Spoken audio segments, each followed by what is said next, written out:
our future meetings, with the exception of the next meeting, which will be at the, thank you, the Nooksack Community Center. Okay. Yes.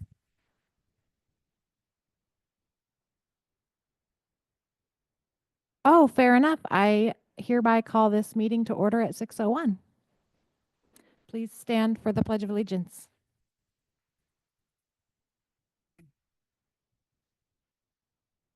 Pledge allegiance to the flag of the United States of America and to the republic for which it stands, one nation, under God, indivisible, with liberty and justice for all.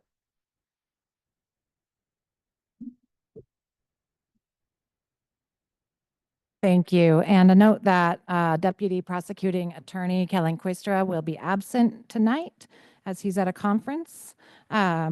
We have some access via staff in case there's legal questions, but he won't be here with us in person or online as far as I know. Staff, would you please call the roll?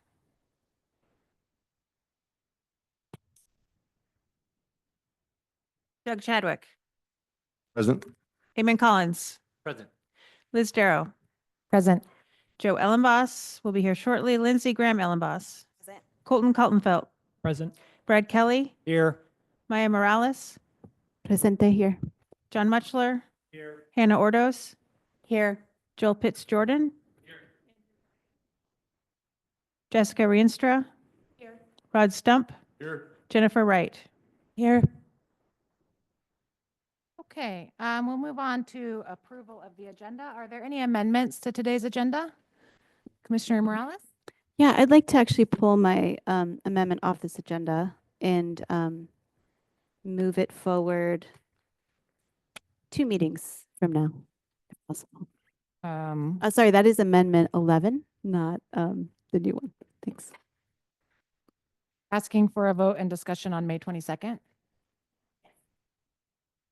Is there any, oh, go ahead, Commissioner Ordos. I had an additional amendment to the agenda to move my proposals 19 and 20 for introduction at our next scheduled meeting of May the 8th. Okay. Is there any objection to approving these amendments by consent? All those in favor of moving amendment proposal for discussion and vote to May 22nd, please indicate by saying aye. Aye. Any opposed? Okay. And then moving on to Commissioner Ordos' requests. Amendment proposal. 19 Quite and the 20. agenda, 19 and 20. Thank you. For introduction on May the 8th. Is that correct? Correct. All those in favor, please indicate by saying aye. Aye. Any opposed? Okay, I have an additional amendment request that comes from collaboration with the Council of the Nooksack Tribe, and that is to move amendment proposal 21 for introduction on May the 8th. All those in favor of that change, please indicate by saying aye. Aye. Any opposed? Okay. Are there any further agenda amendment requests? All those, oh, did you have one? No? Oh. Okay.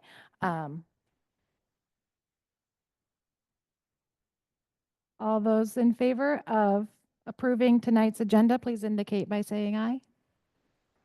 Aye. Aye. Any opposed? Okay. Let's see, going back.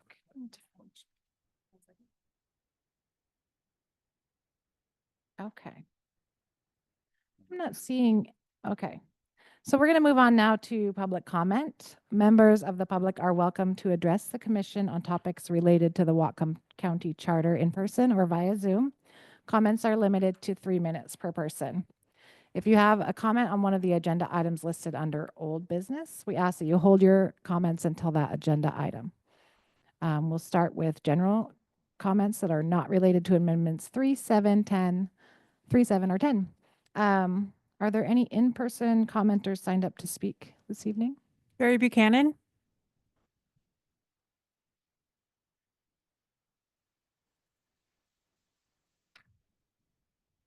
Commissioners and members of the public, I'm here tonight. I was going to speak in favor of the amendment regarding the budget schedule and when it comes to council, but I understand there's been some revelation in the prosecutor's office about some state law that looks like it puts the date right about what Commissioner Mutchler and I were talking about.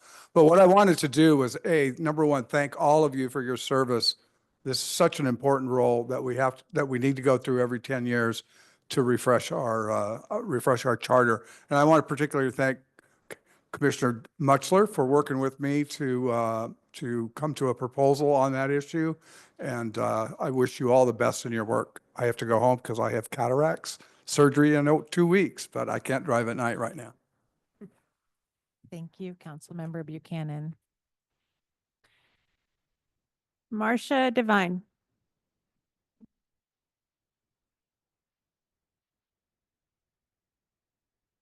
Good evening, and thank you, Chair Darrow, commissioners, and members of the public who've come here tonight. A special thank you to the commission for the hard work thus far.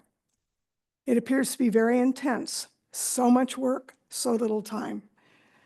I'm here in strong support for ranked choice voting in Whatcom County for two main reasons: reform and restoration of fairness in elections. I have spent decades voting, decades. In fact, I have yet to skip an election, ever. Over time, though, as the stakes seem to have risen, my satisfaction with the election process, and certainly the outcomes, has declined. I spend considerable time researching candidates, reviewing their positions and their actions. I follow the issues, and yet I feel more and more like I'm throwing my vote away. The choice seems to come down to one or the other pre-selected option, where candidates not backed by the two dominant political parties don't seem to have a chance. It doesn't seem fair or democratic.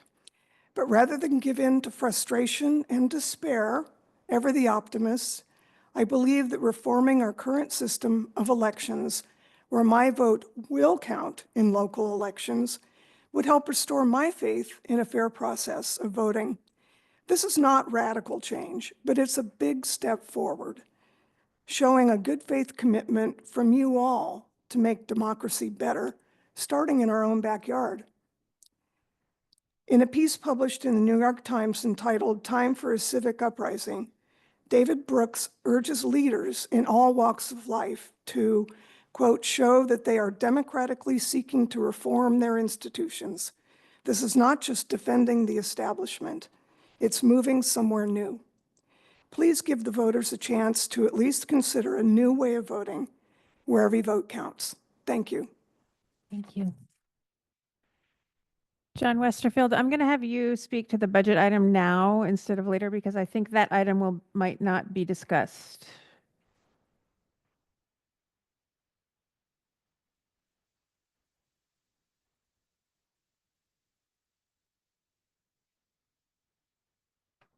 Good evening, members of the commission and members of the public. I was sorry to see Councilman Buchanan leave because he's so used to seeing me here criticizing the council. I wanted him to see that I'm an equal opportunity critic. Anyway, I'm speaking in support of Amendment 7 to require a supermajority council to increase, I'll get it right in a minute, supermajority of the council to increase property taxes. I'll give you an example. A few months ago, there was a proposed increase, and the county executive spoke to us all eloquently about how little it was going to be, and it was only going to be so much. And those of you who have heard my speech before about that word only recognize that the most dangerous word in the English language is the word only whenever any group of people are got together to vote about a tax. I always tell you it's only this much, it's only this much, it's only this much. So I think a supermajority would have made the difference that night. The vote was 4-3. If it had needed to be 5-2, it would not have passed. We would not have had an increase in tax. So that's for that one. Also, I think there needs to be in Amendment 10 an established cap on county official salaries. However, every time we hear that proposal, it comes out differently, and I appreciate Mr. Redding working so hard on it, but at some point it needs to come down to the vote. And once again, I'm opposed to amendment proposal 11 salaries for you folks. Thank you. Thank you. Madam Chair, those are all the speakers signed up in chambers. Are there any speakers signed up online? There are.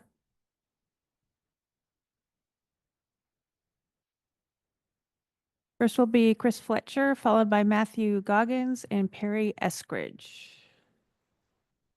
Chris, give me 1 second.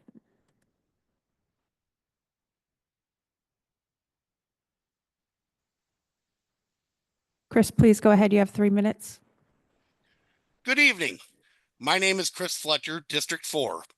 I am disappointed that tonight's venue was changed as I really wanted to speak in person. I also have night vision issues. I understand that tech was probably largely to blame. With that being said, can the timer image for those of us on Zoom please be reduced so we can see the actual meeting? On to my concerns. I am thoroughly disappointed with this body as a whole. You have a once in a decade opportunity to make meaningful proposals for change in this county, but instead have spent it arguing about meeting rules, compensating your future selves, and writing a resolution about something that is a done deal and will do nothing to stop future reoccurrences of it from happening. Now, with looming deadlines, a flurry of proposals are to be introduced tonight, some of which mirror previously withdrawn proposals, some that conflict with others that are still being debated. At least one, if not two, are likely to face a legal challenge or be rewritten to a degree that will confuse voters and rob us of its actual intent, or even be stricken before it reaches the voters. The handout from the prosecutor makes that intent clear. Nothing, and I mean nothing, has been done to discuss as to how to rein in county spending other than elected officials' paychecks. In fact, at the time of writing this, 4 amendments have been proposed and approved to a brand new county budget.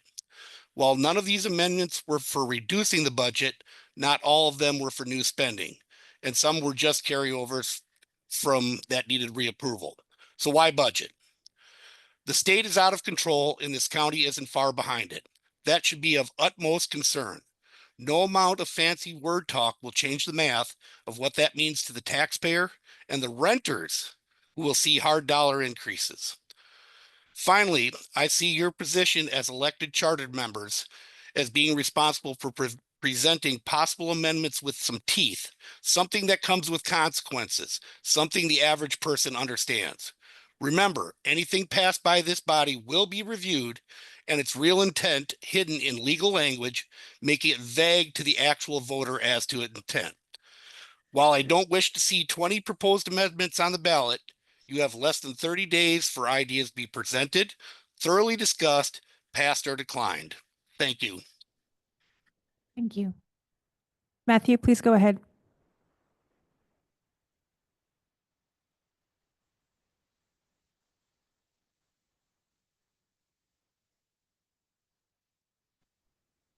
Hello, can you hear me? Could you talk a Hello? little bit louder, please? Can you hear me now? Yes. Thank you very much. I'd like to thank all the charter review members for your service. I would just like to say tonight, I'm very much opposed to the ranked choice voting system.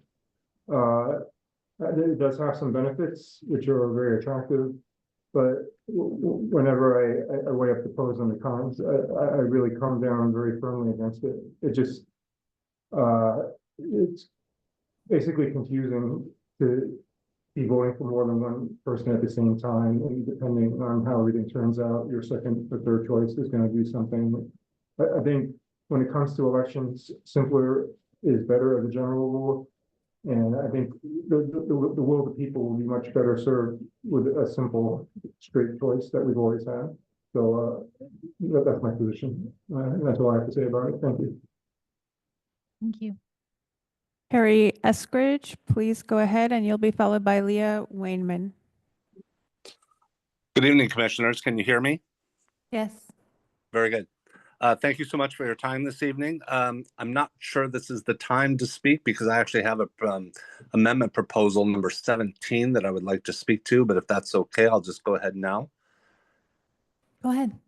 I wanted to support this. Ms. Ellenboss and I discussed this a little bit before it was introduced, and I think it is an amazing idea.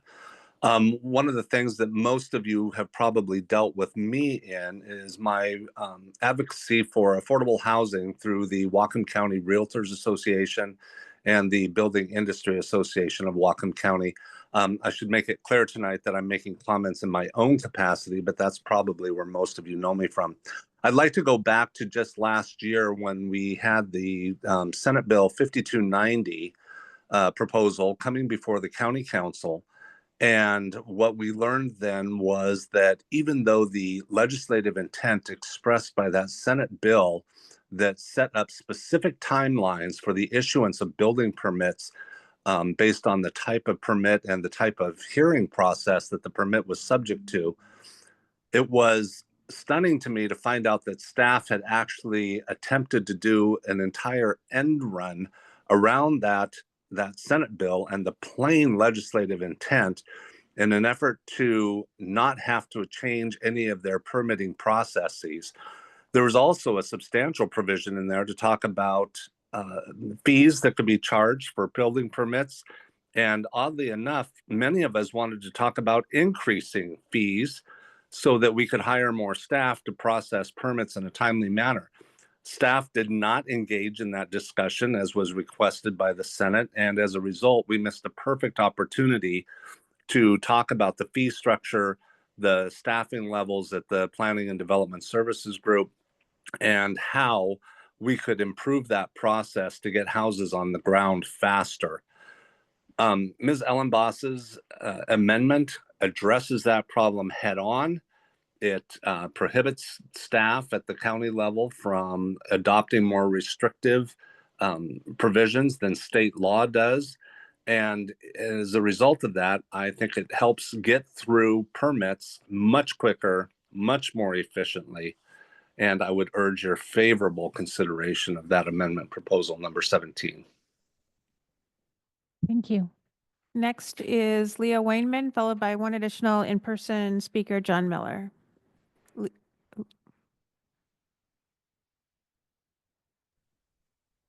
Leah, please go ahead. Thank you. Leah Wainman here. I want to thank you for allowing public comment this morning and for listening to the comments of the public, and also for serving your community on the commission. It is a fast-paced process and 1 year, and there is a lot to do.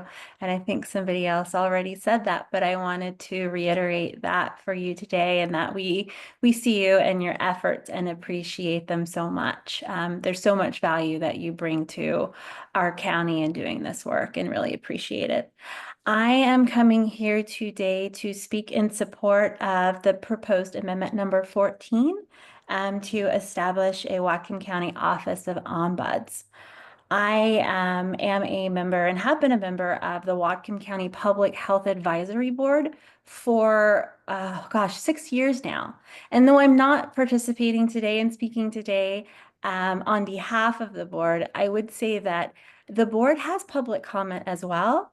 And every month we have folks come in to talk to the Public Health Advisory Board, and generally it's to complain about something. It's to bring something up that they believe needs the attention of leadership.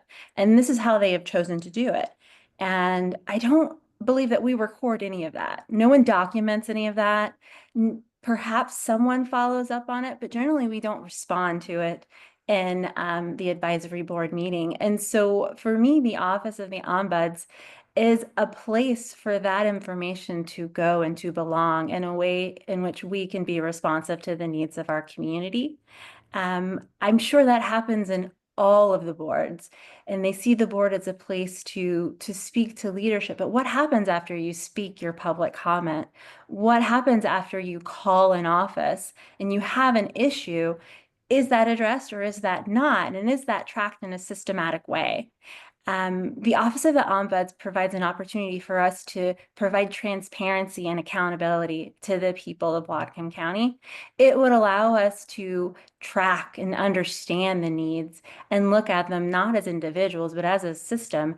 And is there a way that we can change our policies and practices to be responsive of the needs of the community members in which we all serve as an advisory board member, or as commissioners, or as elected officials on county council or board of health?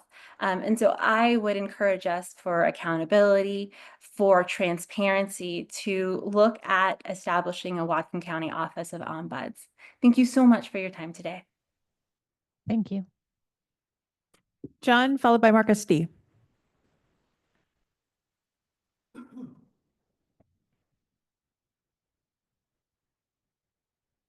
Thank you for the opportunity to appear before the Charter Review Commission tonight.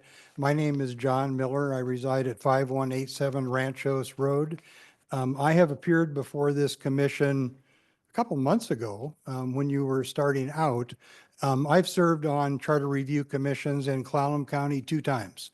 And what I mentioned is don't be afraid of bringing up something that's been on the ballot in the past. What I brought up the previous time I spoke was in 2015, coincidentally, Clallam County and Whatcom County both had on the ballot for the voters whether to elect their representatives for the county by district only or by county-wide. And what happened in 2015 is Whatcom County, as we all know, went for district-only voting in the general election. In Clallam County, they returned from district-only back to county-wide. And so my urge is possibly considered putting that on the ballot. But earlier today, I went and looked at the charter itself for Whatcom County, and it must be section 8.21, which is the paragraph that describes how the Charter Review Commission itself operates. And what the voters passed in 2015 was the provision that is now in that paragraph that requires a supermajority of 10 members of the Charter Review Commission to put a measure on the ballot for the general election. And I'm here to speak as that being anti-majoritarian. And there must have been 8 items or so on the ballot in 2015, and the voters passed that one. I would strongly urge you to bring that one back to the voters again in 2025. When I look at the list of very ambitious lists that the Charter Review Commission has put together, I hope to heck that this year you can come up with any items that you can get 10 votes of Charter Review Commissioners to put forward to the general election ballot in November. In order to really, though, show the public what you can do, please consider putting back that provision requiring the supermajority of 10 Charter Review Commissioners to even put an item on the ballot. Please recall that it's the voters who are going to make the decision. It's really only the Charter Review Commission's duty to look and filter out what you want to put before the general public. And as one member of the public, please consider putting before the voters again that supermajority of 10 votes. Thank you very much. Thank you.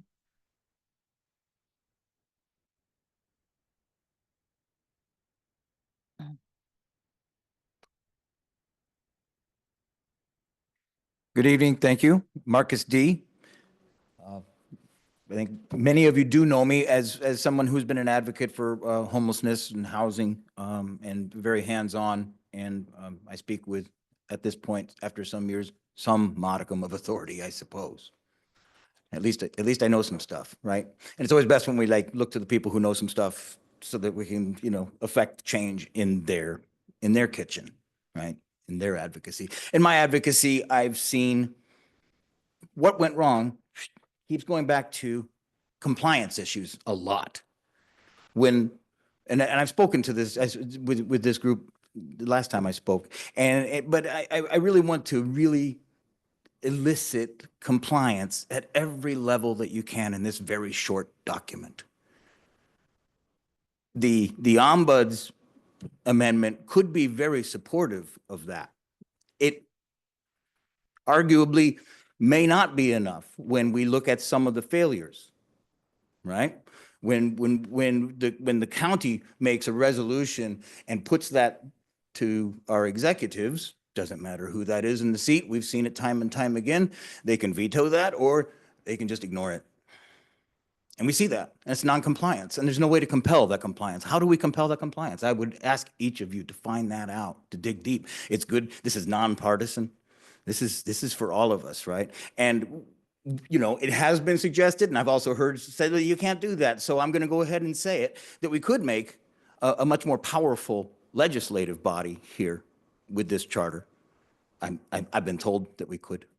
And make the executive's position more of a county manager. Now, when you're going to do that, then you've given the legislature so much more power, right? So I've been thinking about that, right? And the ombuds program could really support that, compelling compliance from the council who has the power to enact our will. So I would beg of you to dig deep in every page of this very short document and see how we can compel compliance at every level so that we have an answerable government. I can't stress it enough. I want to see that peppered in everything, you know, starting at the preamble. Also, I've not yet met a county councilor when asked point blank, are you qualified to be on the Board of Health? The answer is no every time, okay? And so we could probably be supporting that better with a couple of qualified professionals who are unaffiliated with the health department, say, who are qualified and directed to give direction to that Board of Health. I don't think that's asking too much, and it should be easy to write. Thanks. Thank you. Madam Chair, those are all the speakers. Okay. Okay, we're going to move on to the approval of the April 7th and 10th minutes. We can approve these with one motion if we want to. But for now, let's look at them for comments. Are there any questions or comments related to the April 7 meeting minutes?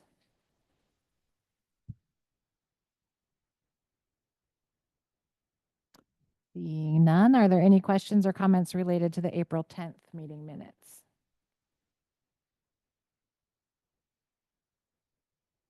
Okay. Can I get a motion to approve the April 7th and April 10th meeting minutes? Second. Thank you. Is there any objection to approving this by consensus? Okay. All those in favor, please indicate by saying aye. Aye. Any opposed? Great. Okay, so our deep dive for this evening is Article 6, Financial Administration. And joining us today to answer any questions are Deputy Executive Ali Panucci, Finance Director Randy Rydell, and Treasurer Steve Oliver. Thank you to each of you for being here. Would any of you like to offer comments before I open the discussion? You're welcome to come to the podium. Oh, well, thank you for being here. I will now open the floor for discussion on Article 6.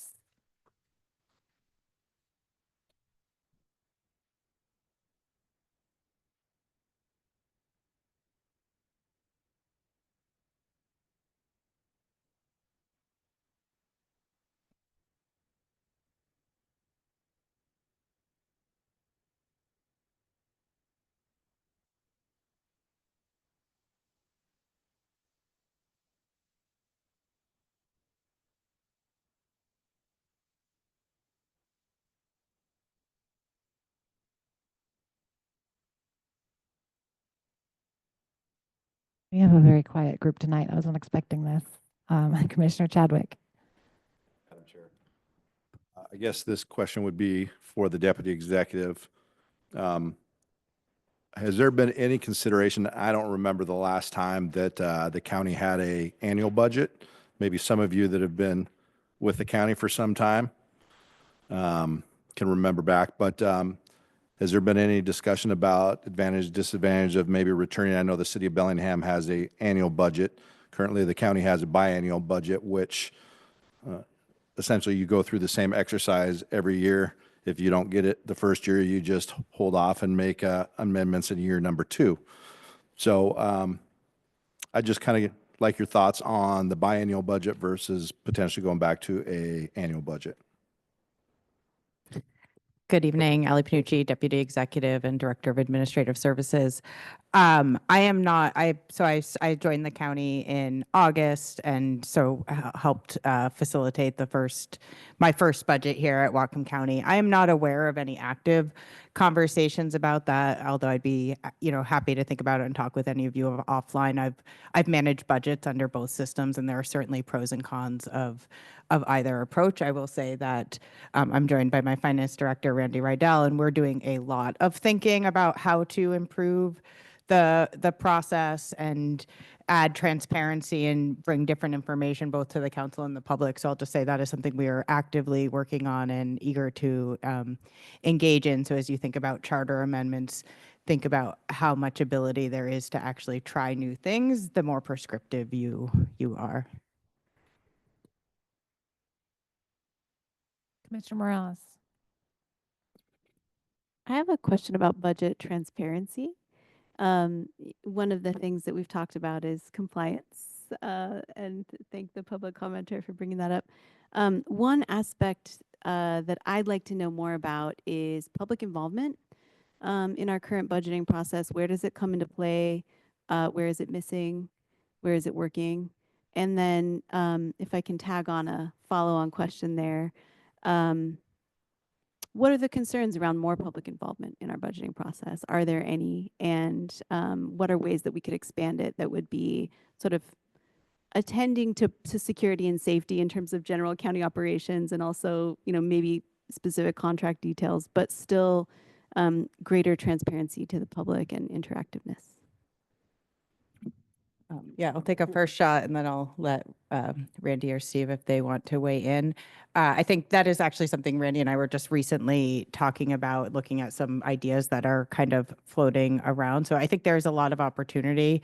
I can't speak for the entire County organization in this moment because I haven't had long conversations, but I know the current executive is very interested in more public engagement. I know the county council is as well, and thinking about the timing of when that happens, really that needs to happen very early in the year before we start sort of doing the technical work and assembling the budget. So that's something we have been talking about. And then as we are embarking on a sort of budget prioritization exercise, which will likely span many years. The first step is like collecting information, being able to better communicate to the public, to the council, to everyone about what we're spending money on and why. And then how do we engage the public in all of our departments and elected officials in what are our priorities? We first have to identify what is statutorily required at what level of service. And then what about everything else? Because we can't afford to keep expanding in the way the county has. So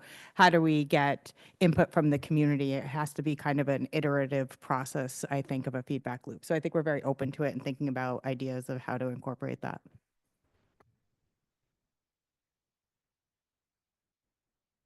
I have a follow-up question, if that's okay with my team here. And then I see Commissioner Redding. Can you describe the process for members of the public to find out? Let's say there's an initiative that passed and there's budget money, there's money being collected, but it's not being spent. How do people find out how and where that money is being spent right now?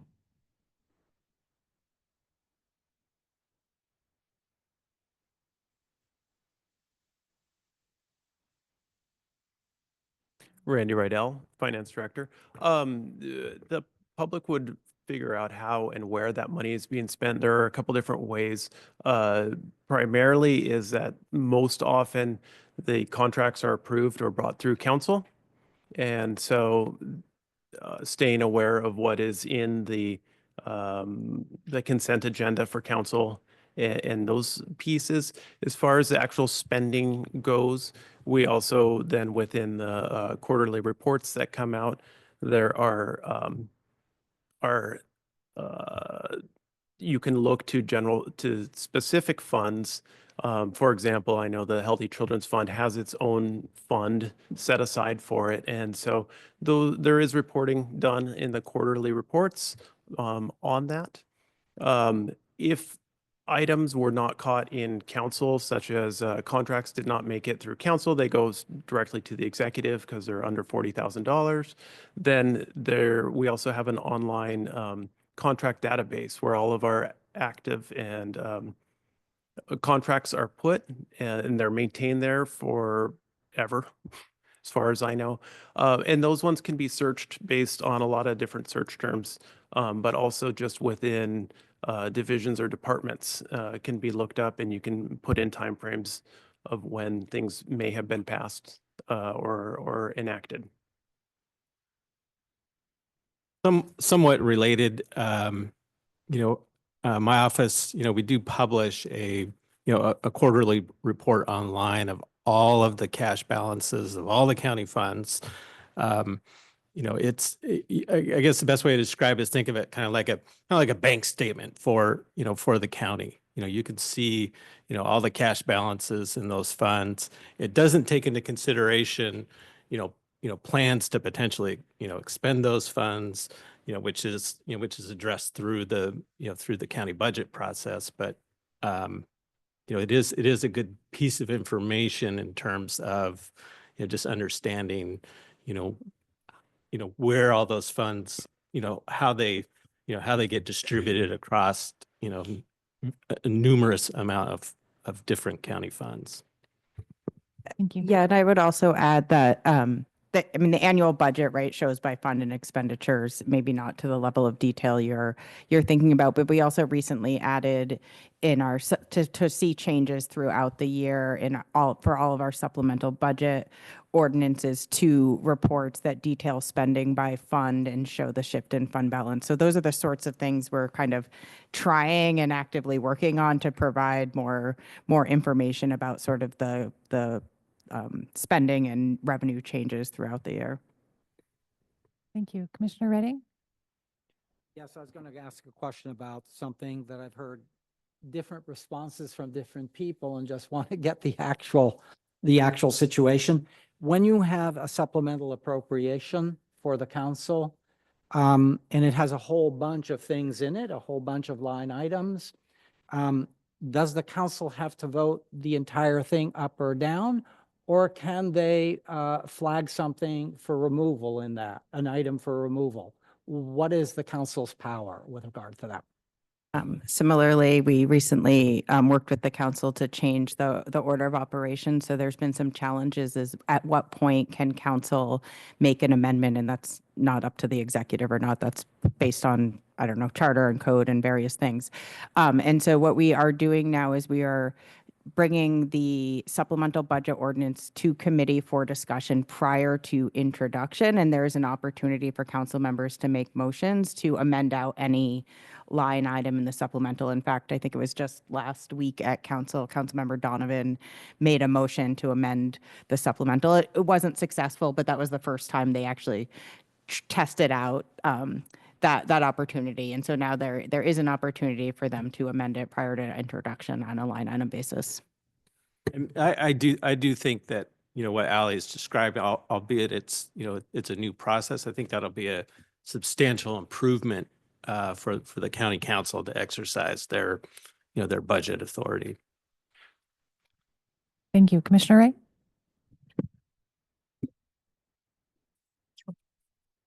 Thank you. I heard you reference the Healthy Children's Fund and the way that those reports come out, and I believe that was written in by members of the public when they authored that. So I'm wondering if there's other examples where there's similar reporting and accountability to public bodies that you can reference. Similar and accountability. I guess In I'm not terms of quite like sure just what the detail, you were just mentioning like about how the Healthy Children's Fund and how that's coming out in quarterly reports. And I was wondering what other ones are reported in a similar way. That's like, I guess, succinctly what I was trying to ask. Okay. I use the Healthy Children's Fund as an example of a funding mechanism that is put all into a single fund. And so by that means you can easily look at budget for that fund and pull those budget actions out. I was not making reference to the reporting that the Healthy Children's Fund reports on. That is actually done by the health department, I believe. So are there other examples where it's very easy to see? Like, are most of them really easy to see, or is it usually difficult to identify where all the money is going in and out of different places? Do you have ideas about how to like make that more clear? If not. We have, let's see, I think about 80 different funds that are segregating our funds within different areas. I think there's probably about 45 of them or so that are set up specifically for very specific capital projects, that type of thing. We have another probably 20 or so that are set up for special revenues. They come in from different tax sources or that are very defined to a specific use. And all of those are broken out within our quarterly financial reports to show the expenditures and revenues by them. This is not where, let's see, I guess I should say most of the funding within those is very prescribed versus the general fund. And that's what you'll hear the most on is the general fund. We do the most of the reporting on the general fund because that is the least restrictive of all of our funding mechanisms. And so, yes, there is reporting. I know all the project-based budgets that are out there, they all have linked websites that hold the quarterly report, and you'll get a report written by the manager of that fund who reports out where that fund is in the scheme of building and spending and that sort of thing. So there is quite a bit of reporting online. Commissioner Ordos. First, I just want to thank the three of you for coming to our meeting and taking your time to answer our questions. I have two quick questions. One of them was a follow-up on Commissioner Morales's question that you were answering, Deputy Executive, about public involvement and when that should be occurring. And you said it needed to happen kind of much earlier in the process. This past biennial budget last year, the departments needed to have their information in by August 2nd and 9th respectively. So when you say earlier in the process, could you give some dates around that? Because as I understand, the final budget went to the council on October 14th. So there's this amount of time between August 9th and October 14th. When does the public get engaged?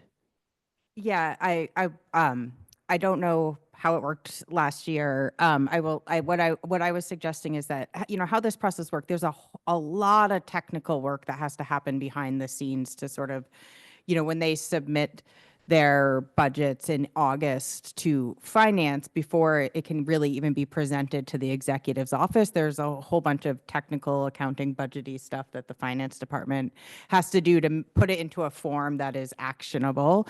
So that is like some of that timeline is not like secret conversations or something, right? Is just making it legal documents. What I'm suggesting is as we're thinking, you know, like less than a year from now, when we're starting to prepare the next biennial budget, as we're looking at our sort of financial situation and priorities, what I would say is before we really start putting the technical pieces together, departments, the executive, the council should be hearing from the community about priorities and that sort of thing, and helping us, you know, if where revenues are down, like if we have to reduce, what is most critical, what's going to have the biggest impact on the community.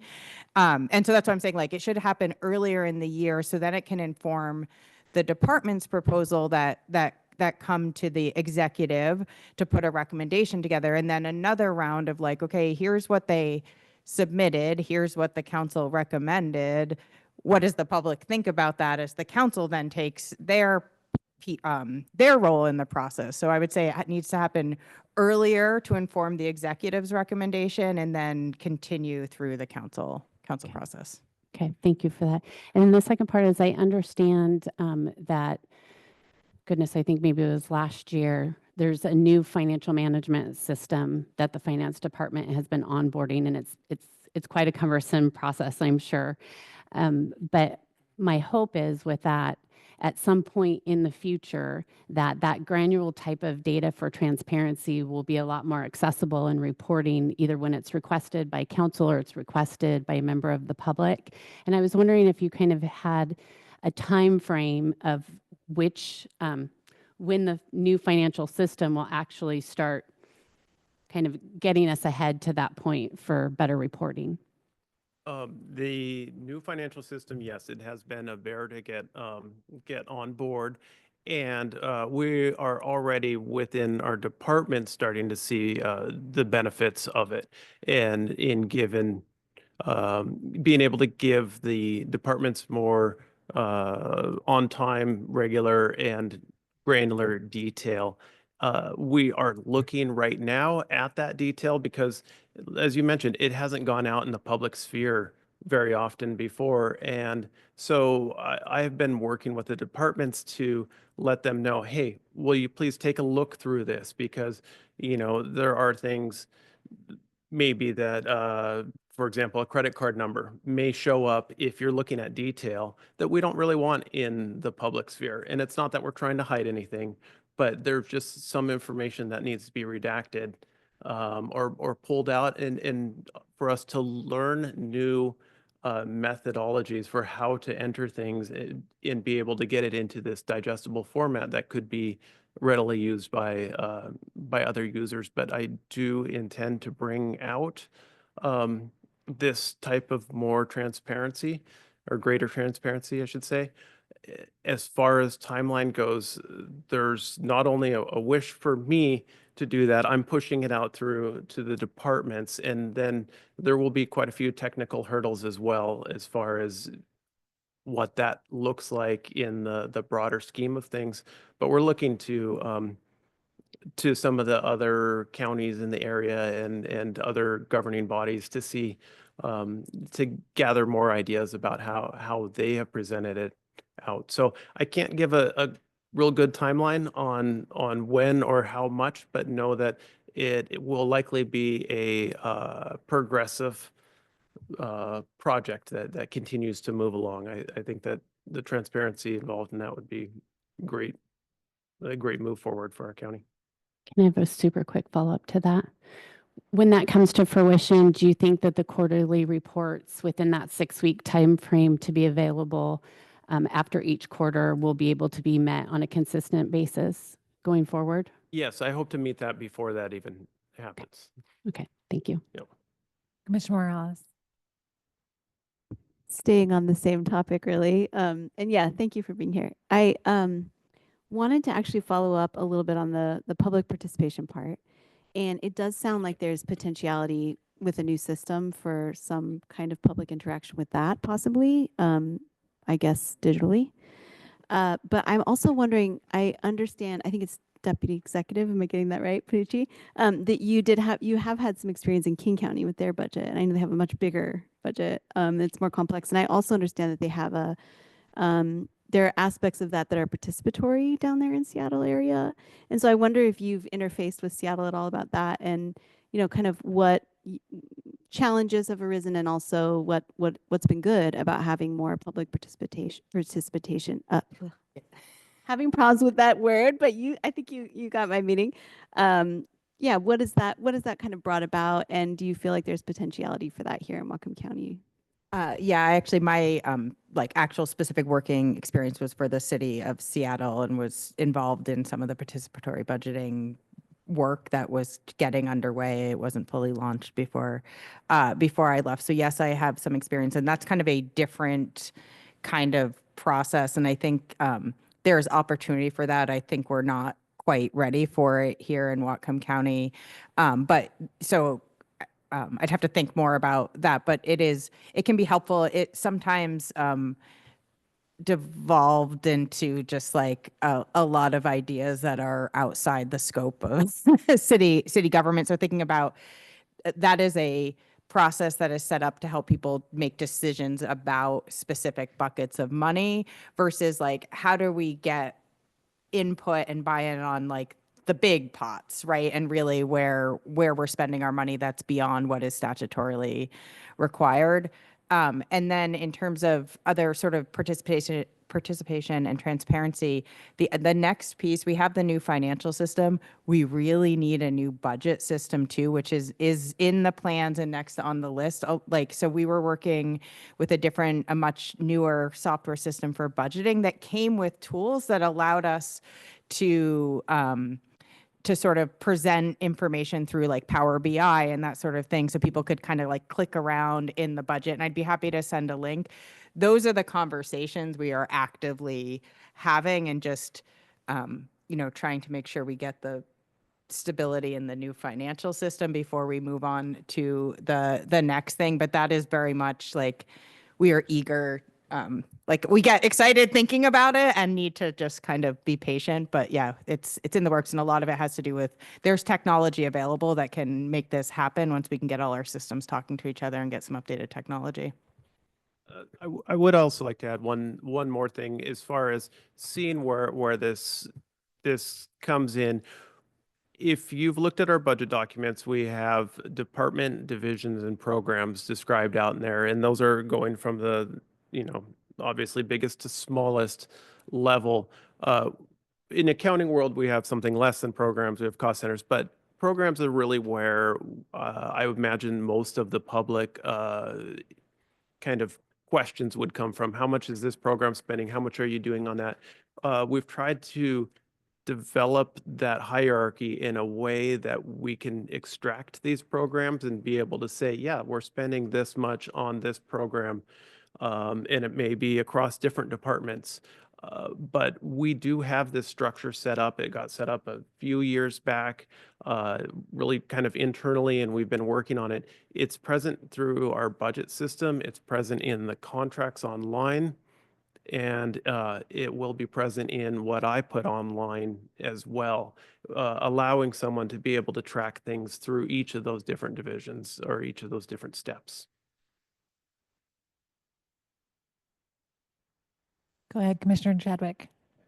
Yeah, Mr. Rydell.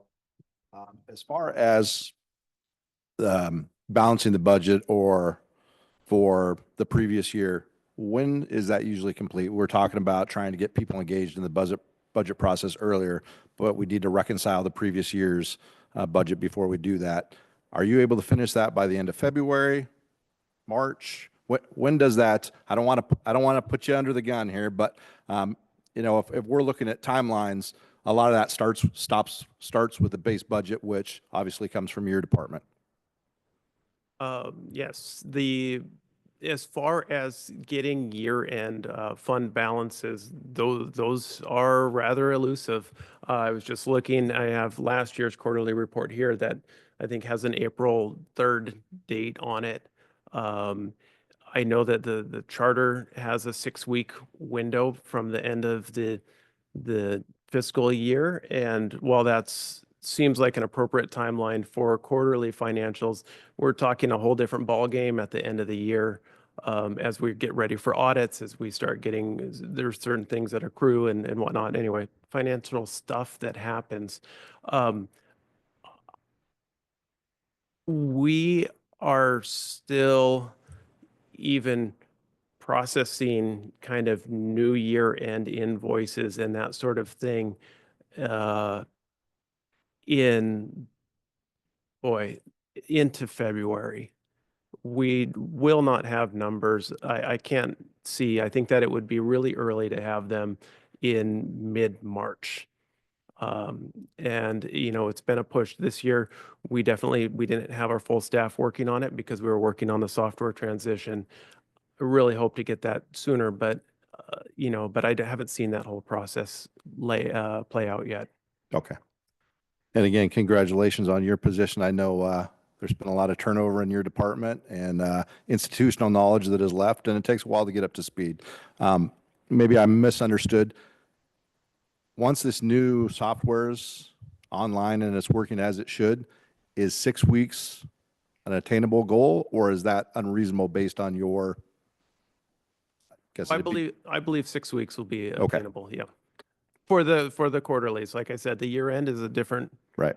A different so you'll be able ballgame, to provide revenue and expenses for each department, cost center. That should be something that's available, can be absorbed by the executive when they make that report to council. And I guess the same question to go to the treasurer, your balance sheet, your quarterly one, when is that usually produced? Is that within that 6-week window? Generally, yes. Okay. You know, as you know, Randy was stating, I mean, the end of the year is always kind of a special animal by itself. I Right. mean, there's a lot of one-time, you know, sometimes, you know, really manual processes that we need to go through to kind of, you know, close out the year. So, you know, hopefully that, you know, I know it's on our list of things to do is try to gain some efficiencies in some of those processes, you know, that we're doing once a year, but they're very manual and labor intensive to do some of those things. So we're hoping that we can find some additional efficiencies to, you know, to improve on those. Okay. Thank you.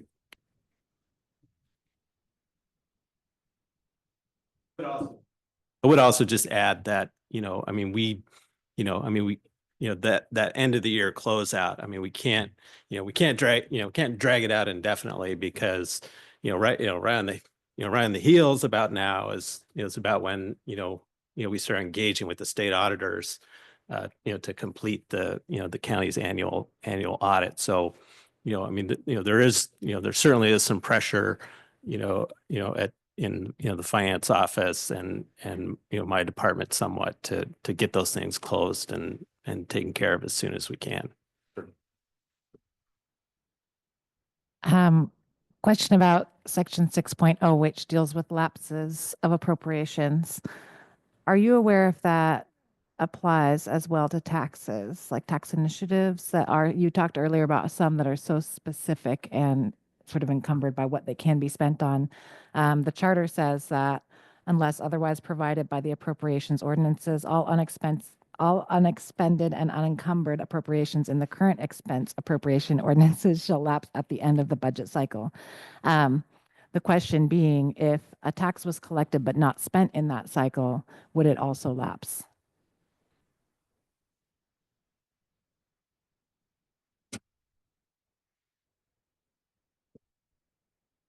Well, yeah, sure, I can talk. So budget lapse is what's being addressed in here, and we budget expenditure wise. That's what council is approving us for expenditures. They do not, while they include revenues in there, we are not legally bound to the revenue side of things.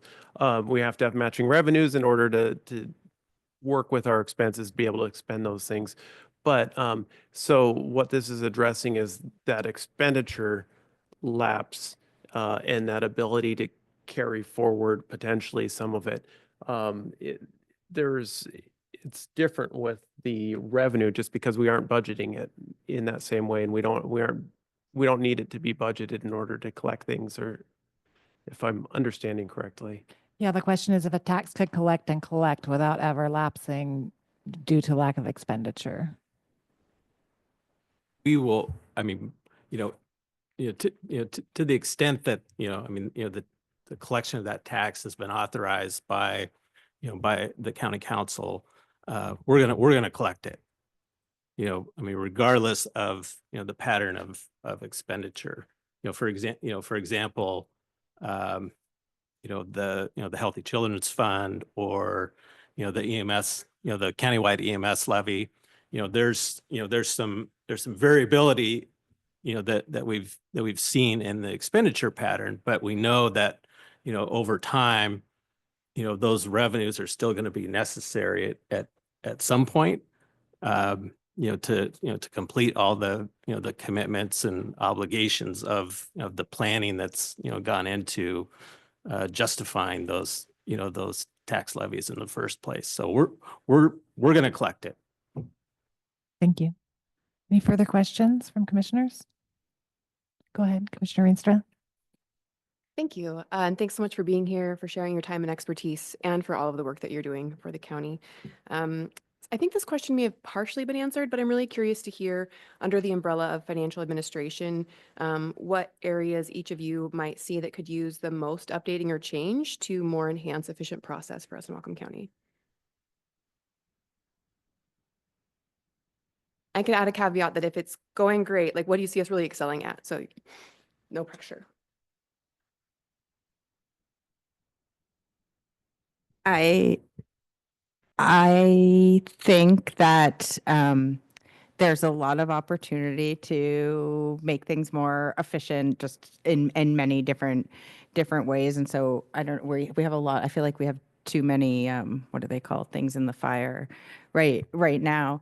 But I think one really big thing that we've been talking about and working on is really like longer term financial planning, right? Like so that we are looking at our decisions for this year in the context of our future projections. So I think that's a really important tool. And you may have seen some of that conversation we started in this year's budget process. We're trying to do more of that. So we are thinking ahead of like, if we're making a decision today about adding ongoing spending, positions, that sort of thing, what does that look like 5 years from now if revenue patterns remain the same and we look at sort of, we project growth, so we can sort of think about if we're structurally balanced, if we can sort of sustain that level of spending. So I think that's a big one. And then I would say my other big wish is the new budget software that will give us more tools that will just both help like internal decision making and management, but really will provide, I think, easier way to get information out that people seem to be really craving. And I don't know if this is really necessarily an efficiency, but that budget process is just so critical to the operations of the county. And I mean, those decisions that are made throughout that entire budget process and the supplemental budgets. I mean, there's a lot of work and consideration that goes into those things. I do think that in terms of the work of this commission, I think that one of the things that could be considered is whether the balance between the authorities that have been granted the county executive and the authorities that have been retained by the county council, whether that balance in terms of the budget process is fair. And I think that that's something that would be an interesting conversation. And I think that by having a more fair having a fair and balanced process is gonna lead to better decisions. So is it an efficiency? No. Is it going to help us make better decisions? Absolutely. Thank you. And again, thank you so much to the three of you for taking the time. If there are no further questions, we're going to, oh, you have a further question, Commissioner Morales? Go ahead. This is probably a little bit granular. I don't know if you can speak to it, but I'll go ahead and ask. I guess it's for all three of you. How much input do staff have? Is there, I guess, a good flow of information? Like when departments are trying to figure out what their priorities are, right? And nominating those requests and asks of the budget, what does that look like? And is that process, full of nuts and bolts and bumps in the road, or does it feel like it's fairly smooth? I guess I'm asking that because I feel like that's a really critical piece of like the beginning part of building the supplemental budget. And so I'm wondering kind of what that looks like and if there are kinks to work out or if that feels like it's a really the easiest part so far.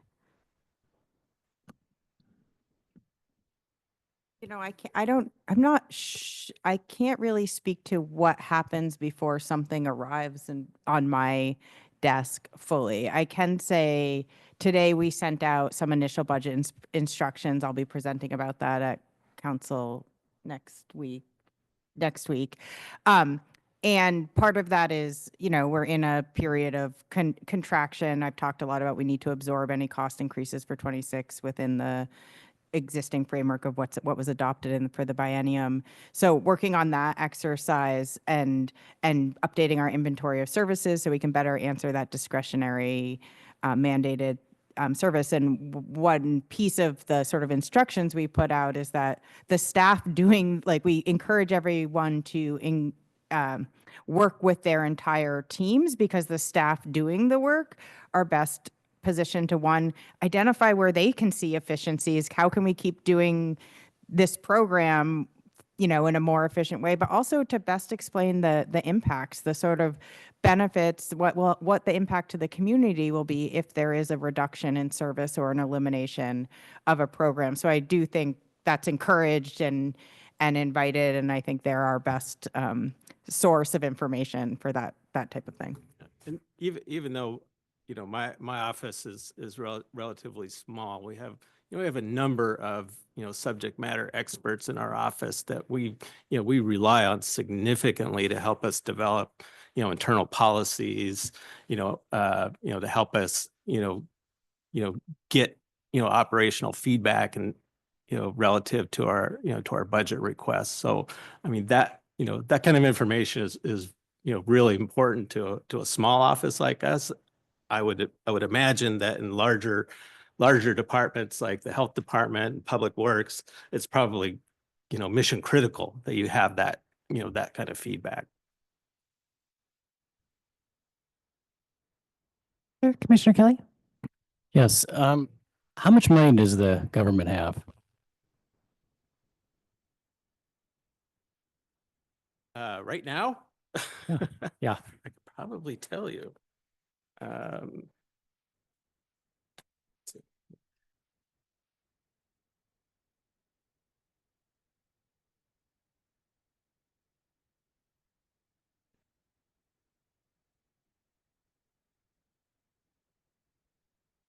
As of 12/31, 2024, the county had $217,526,107.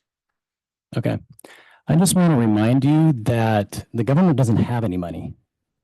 It's our money that we bestow to you. Okay. Absolutely.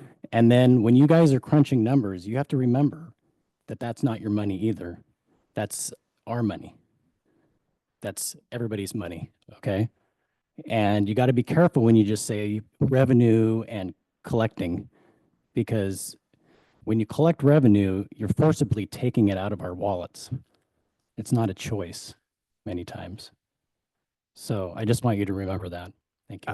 I think that's a great observation because, at almost every level, whether it's property taxes, sales taxes, whether it's a grant from the state or the federal government, it all came from the people, all of that money. And, I think that, I think that's a good reminder for those people that are making those, those expenditure decisions. Commissioner Collins? In the spirit of Commissioner Kelly's question about how much money do we have, can I ask, where is our money? I mean that, is it in the general fund and these 80 other funds you've mentioned? Is it in a private bank? Is it bearing interest? Like, is this money working for us while it's sitting there? Yeah, that's a great question. We use a number of banks to to hold funds on behalf of the county and all of I also provide financial services to 100 other public agencies in the county. But we manage the cash flow for the county and and the other districts that my office represents. So we try to keep that we try to keep that balance that's in the banks at a fairly modest level, just so we can pay the bills that are that are coming in from day to day, and the rest of that money we keep invested. So every morning my staff comes in, we can look at, okay, here's here are the bills that we're going to need to pay today, and we can make financial decisions to invest or uninvest funds on a daily basis to meet those obligations. But we do actively invest all of the funds that we don't need to expend for that day, even if we're just investing them overnight.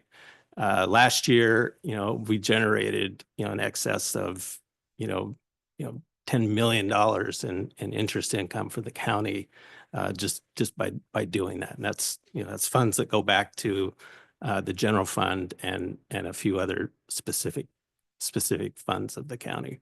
I get, and that's yeah, that's kind of what I was wondering, what I was getting at. But is that money invested locally, and is there any structural barrier that's within the control of the county as opposed to like that state law that would keep that money from being used to, loan to local businesses and develop housing and projects here? Yeah, most of those guardrails are spelled out in state law. So, it's obviously, I mean, investing the people's money is a little different than investing your own money. Our interest is really about, safety and liquidity. And, finally, if we can still, earn a return on that money, after meeting those, the safety and liquidity obligations, then, we'll do that. So, it's a little different process. I mean, we've done everything from, negotiated, deposit agreements with, some local banks, regional banks, national banks. We buy a lot of, government-backed securities. We buy, municipal bond issues from, various, school districts, cities, counties across the country. Commissioner Pitts Jordan.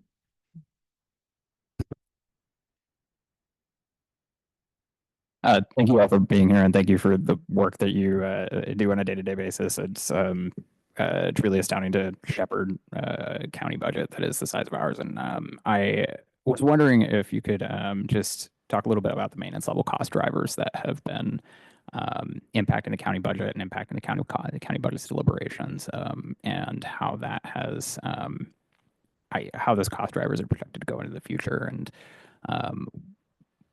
yeah, I think that's my main question.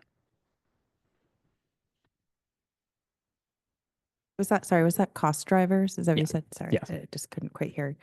I mean, I think a major cost driver, right, is that like inflation, cost, wages, that sort of thing is increasing at a pace that is faster than any change, any revenue growth, either by choice or by statute or economic conditions. And that is, you read any newspaper in any local, that's something that most governments are experiencing. So that's pretty big. And then changes in sort of cost of supplies and materials can change a project and that sort of thing. And then I would say the other one piece, at least here, and this is also not unique to Whatcom County, is there were some decisions to expand some certain services and programs when there was a lot of federal money flowing to local governments during the pandemic. And that was a one-time source of funds that we are now trying to grapple with how to, because there were policy decisions made to maintain some of that without an ongoing way to pay for it. So that would be another significant piece that is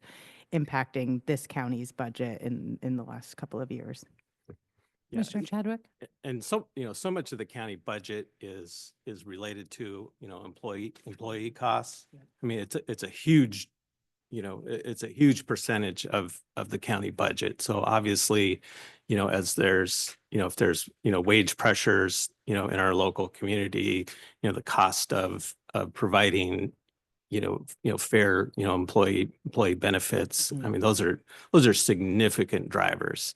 When I started working here at the county, we used to have 18 FTEs in our office. Now we're down to 13, and we were able to gain some efficiencies through technology, but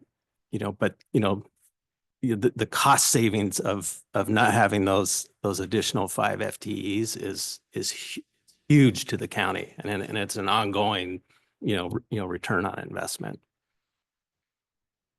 Go ahead, Commissioner Chadwick. Thank you, Madam Chair. This is for Director Rydell, and this is specific to the bid process, and I don't know that it's necessarily within the purview of this body within this section or falls under the council.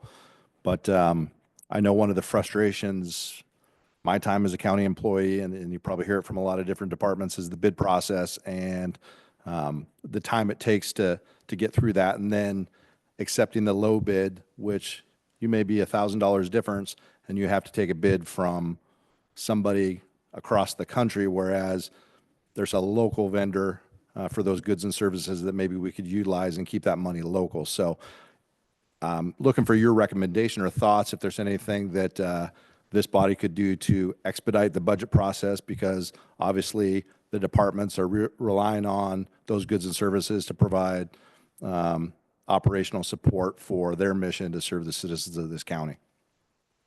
So you said expedite the budget process. Is that the bid process? The bid process. Okay. You know, our bids are governed by quite a few different governing bodies. For example, depending on what source of money we're taking, whether it's we're looking at federal guidelines, state guidelines, and local guidelines for all of these. And you're right, that does slow things down a bit. And to that end, what I'm looking at is actually working on that within my department of building up our capacity for help within our purchasing division. And so I am working on that already from that aspect. And as far as the aspect of local preference and that sort of thing, you know, so much of that depends on where the funds are coming from and who's giving the funds. And so it's really difficult to put some of those rules on it and or to make a blanket statement. Okay. Thank you. Okay, this time I'd like to suggest that, oh, did you have another? Okay, last one for real. Go ahead, Commissioner Morales. Just follow up on some of the investment question, which I loved, in terms of trying to, understand if any of our investment actually can be reinvested locally. I guess I'm curious if all of you have explored that a bit at all, have thought about local public banking or investing in more local funding opportunities. I'll for my part, I mean, I've had, a number of discussions with, with the state treasurer, over the past several years about, trying to create some opportunities for, counties and cities, to be able to, have some more flexibility in terms of how we could potentially reinvest it back into our own communities. Currently, some of those activities, they're just not allowed under state law. So it would require, some changes to state law. And really it's, the things that we're kind of talking about are, some of the, some very similar or same authorities, that were being discussed in the creation of a state bank.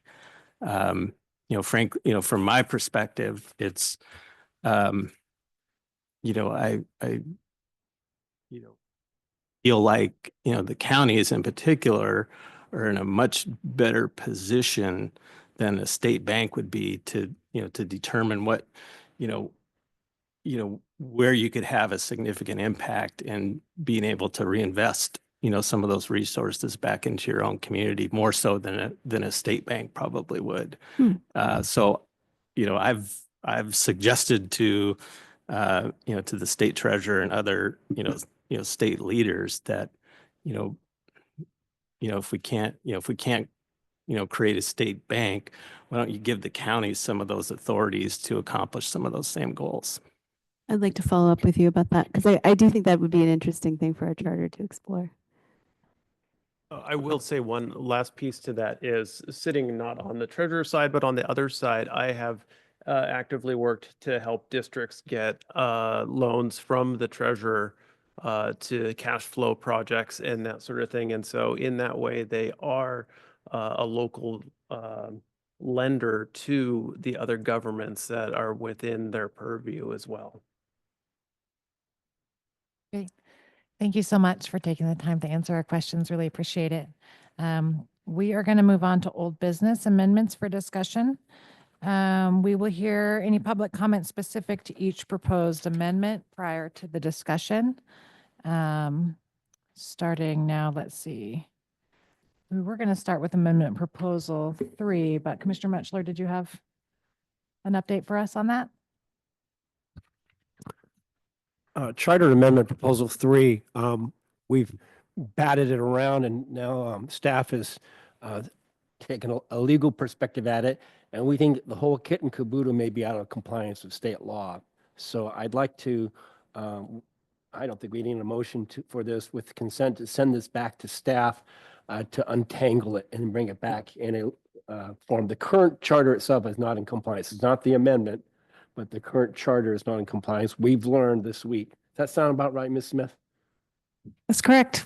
So we're going to pass it on to staff. And I think it was Commissioner Ellenboss that called me late one night when I was delirious and we talked about that. So I know that others are interested in doing that. I can't hear you. How did we learn that? How did we figure that out? Our staff is doing their job. Hmm. Because everything we do, they're going to look very carefully with, the attorneys, and they discovered that they had some problems. Thank you. You're welcome. Next, we have amendment proposal 7 requiring a supermajority council vote to increase property taxes. Are there any commenters signed up to speak on that? Madam Chair, I don't have any commenters signed up to speak on any further items. Mr. Westerfeld spoke earlier on this topic. If there's anyone in chambers who wants to speak, you might ask that question. Okay. Is there anyone present who wishes to speak to this amendment proposal? Proposal 7, yes.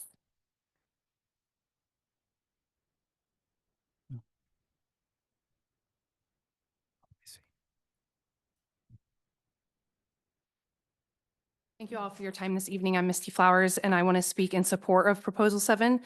I think it would be really beneficial if the majority of the council or the supermajority of the council had to agree to increase property taxes, because we're seeing such a huge inflation on property taxes that it is causing a much higher problem with housing availability and affordability. So I think that as long as we continue to increase property taxes, when it's just a simple majority, we're going to continue to see skyrocketing homelessness. Thank you. Thank you. Is there anyone else present? Mr. Go for it.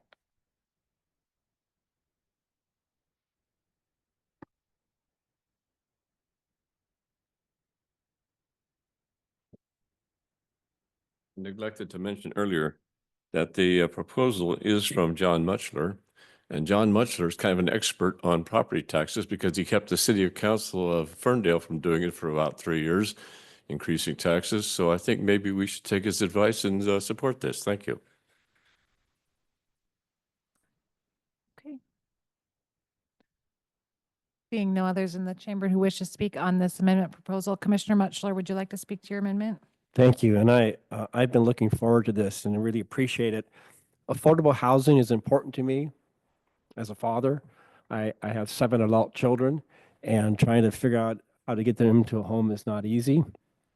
3 of them happen to build their own homes through a program called Whatcom County Housing, which is a neat grant program that the county provides money for this program to help pay for the impact fees and the hookup fees when these houses are built. And they loan about $20,000 per home. And then when they sell their homes eventually or refi their homes, that $20,000 comes back to Whatcom County with interest. So it's kind of one of those handful of really cool government things I like, that you're helping people with something very practical. And we're creating homes. Whatcom County Housing, in full disclosure, I'm now on their board of directors, has built some 800 homes in Whatcom and Skagit housing for first-time lower income home builders, home owners. About 400 of them are in Ferndale, so you trip over them any place that you go in Ferndale. But what makes housing expensive is not just the cost of building these homes, and they get a break on them because they're putting in sweat equity, some 35 hours a week. It's once you buy the home or build the home, you have to pay the property taxes on that home, and they really have gone up quite a bit. Now, granted, the county property taxes are not all the taxes. You have school taxes and fire districts and cemeteries and everything else going on.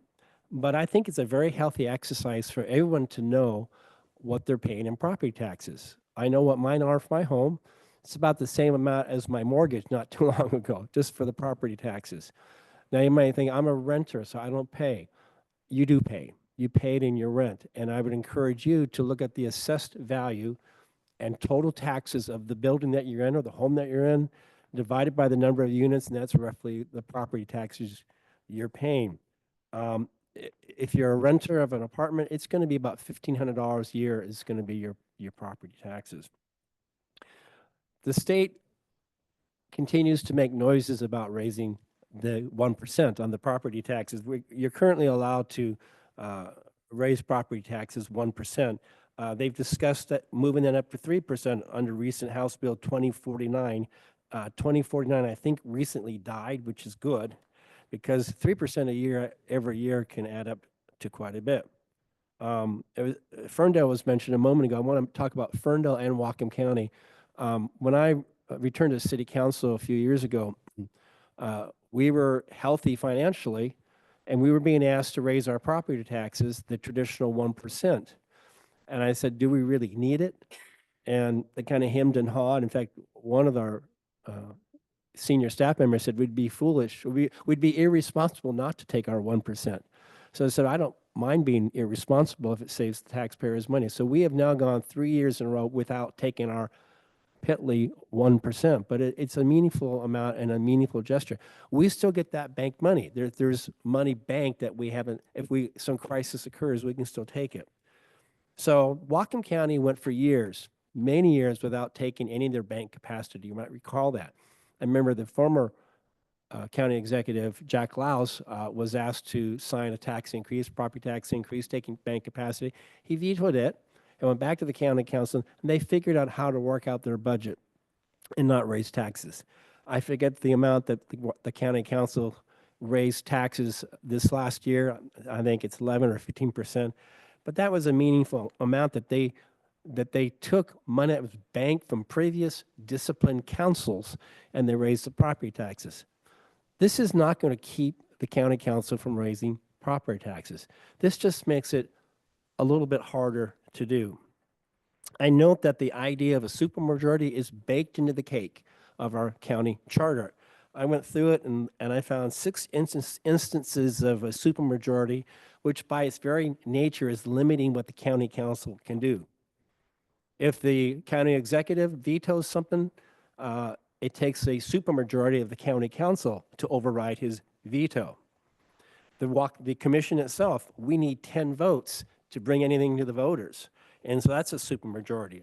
The county council itself, if it wants to bring something to the voters, can't do it with majority, has to do it with a supermajority. We even adopted, I should say the citizens voted for a unanimous vote is required of the county council in order to put something on the ballot that had recently passed, voted for by the voters by a 2/3 majority. That would require all 7 council members to approve. It has to be that important. Another one has to do with the election of county council members.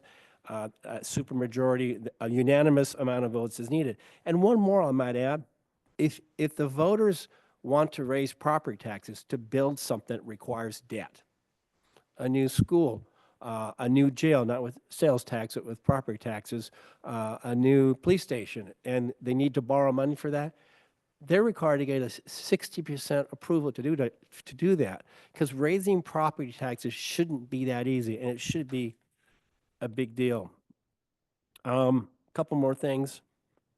The city of Ferndale, just because, and this is important, just because property taxes are not raised each year doesn't mean you don't get more money each year. Every year we send a letter to Treasurer Steve Oliver. Did he leave us? He's right here.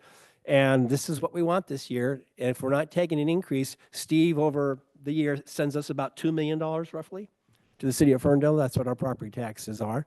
The next year we choose not to take our either our bank capacity or our 1% allowance, and he sends us more money. I think it's $60,000, $80,000 more because of things like new construction, new buildings, improvements, density gets filled. We're not annexing a lot of land, but Land annexation would eventually do it as well, but we get more every year. And so if we were to say to the county council, we want to make it a little harder for you to raise our taxes and make it more expensive for us to live in Whatcom County, you need to have 5 votes. And if they have to leave it at 0, they'll still get more money, still get more revenues coming in. So I just think this is a winner for everybody.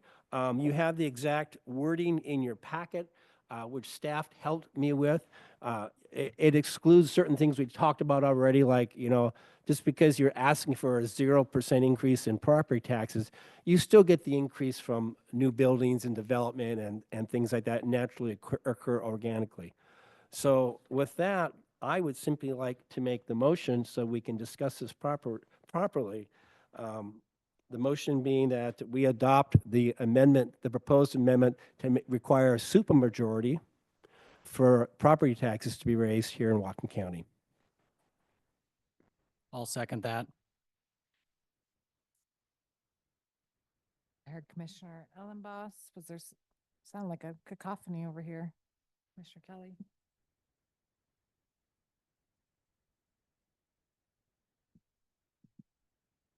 We have a motion and a second discussion. Commissioner Pitts Jordan. Thank you, Madam Chair. Respectfully asking for a no vote on Amendment Proposal 7. I feel very lucky to spend my professional life as a very small part of an incredible team that builds a budget for a state agency. And I know what it's like to contribute to difficult discussions, to make painful decisions in difficult and impossible budget environments. And I also know what it's like to sit in a hearing room with people who are begging, literally begging to continue services that they rely on and that they need, and to sit in a hearing room with people who are begging to keep their jobs. The reality of this proposal is that when we weight the decision, the ultimate decision against revenue, we are weighting it towards making cuts.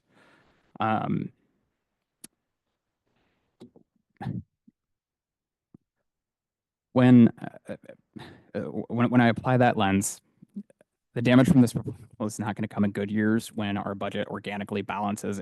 It's going to come in bad when the revenues are not keeping pace with their expectations. It's going to come in years when the economy is likely already struggling.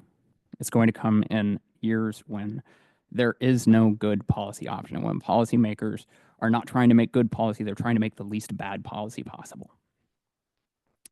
In our county, that means making cuts to services we all use a little bit, like the 900 miles of roadway that this county is responsible for maintaining. And it means making cuts to services that a few of our neighbors absolutely rely on. Services like our housing program, services like the health department. And it's ultimately, when we talk about cuts, we're talking about reductions in force. We're talking about layoffs for a workforce of 1,100 dedicated public servants, people who I know are dedicated because every single piece of academic literature shows that they can go and do the exact same job in the private sector and make more money doing it, yet they stay in government. I can't stress enough the extent to which I'm asking for a no vote on this proposal. And I appreciate, and I want to make crystal clear that property taxes are regressive, that especially when you take into account the fact that, like the good member from District 5 said, 100% of property taxes on rental units is borne by renters. We know that from the research. Let's have that conversation. Let's have a conversation about how we raise revenue, about how we do so in a way that is just, in a way that doesn't create undue suffering, that doesn't create undue burden, that doesn't create starvation for some, that doesn't create housing insecurity for some. Let's have that conversation.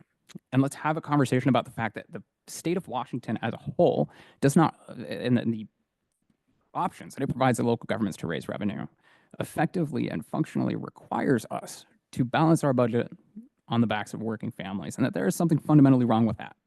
But we also have to have the conversation that there's something fundamentally wrong with balancing our budget on the backs of people who need county services and the backs of dedicated public servants. For that reason, I will be voting no, and I will be asking that others join me. Commissioner Redding? Yeah, I will add to that 2 things. One is that it won't come as a surprise to people who know me that I am very much a budget cutter and always looking for places to reappropriate funds. Nevertheless, I do not believe in artificial constraints, particularly one of the things I've been trained in economics, and one of the things you have to always keep in mind in any kind of economic thinking is the rate of inflation.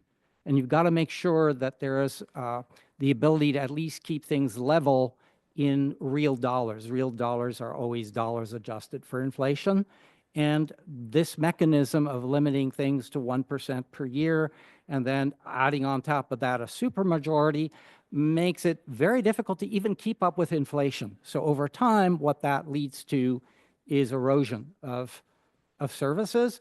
And as I say, I'm somebody who loves to go through a budget and pick out the stuff that really isn't needed. And I could name a bunch of things in the county budget now that I think should be pulled out, but that's a legislative discussion. And that leads me to the other reason I'm opposed to this, and that is that I'm opposed to supermajorities across the board. I do not like the other supermajorities that are also in here. I do not believe in the filibuster in the U.S. Senate because supermajorities translated are actually minority vetoes. And that's not democracy. Democracy is very simple. It's majority rule. And I think that, you hold your electeds accountable for their decisions rather than not letting them make those decisions in the first place. Thank you. Commissioner Kelly, did I see your hand? I'm going to support this amendment. I do feel that it doesn't actually go far enough. I'd love to see a unanimous vote. Government takes a lot of frickin' money and they spend a frickin' amount of money. And it's ridiculous. Us people in the county, we pay a crazy amount of property taxes. And what do we get? They mow that little strip between our property and the frickin' road. We don't see anything for all the amount of money that we give the government. Yeah, the thing is this isn't preventing any property tax increase. It's just asking the members of the county council to all get on board. And with the 2/3, it's not even that much. So, like I said, I'd love to see unanimous. But yeah, I think there's just a lot of frustration out there with the amount of property taxes people are paying. And a lot of us are getting really sick of it. And we're getting really tired of the money that is taken from us that, we have no say over it. So there we go. I'm done. Commissioner Ordos. I just had a question for Commissioner Mutchler about the intention of this.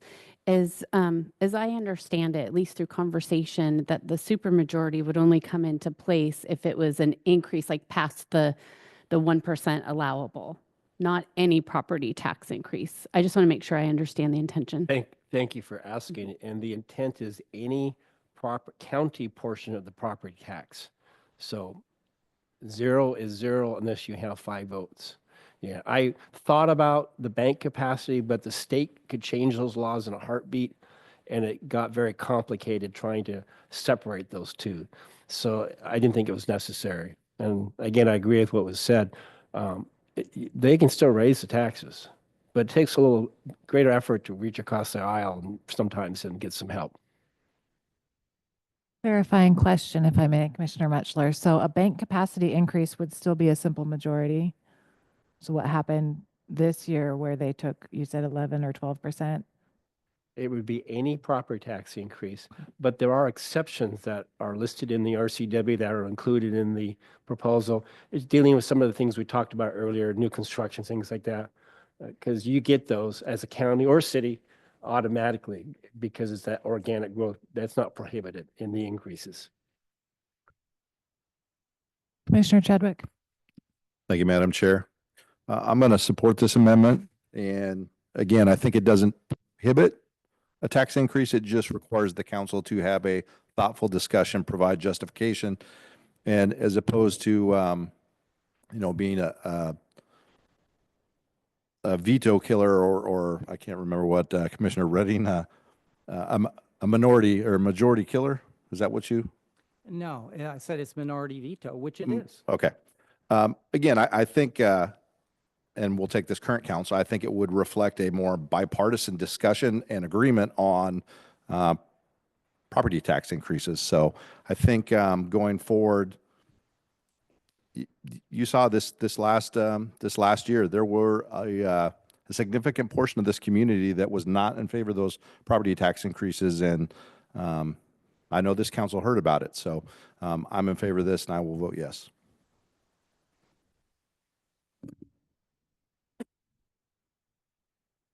Any other comments from commissioners?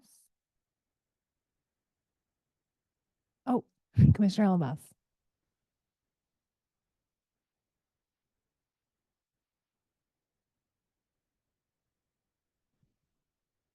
Whenever, is this on? Yeah. Whenever I think this is an opportunity for me to be silent, something like this kicks me in the face. I mean, I don't agree with John an awful lot, but he's so wrong about this that I can't understand why anybody would make the comments they make, because they really are not pertinent when you look at what property tax increases do. Every increase in taxes from whatever source is taken away from the public's spendable income. And inflation also constantly acts as a hidden tax, and government gets to be the benefactor because they get the money and they spend it.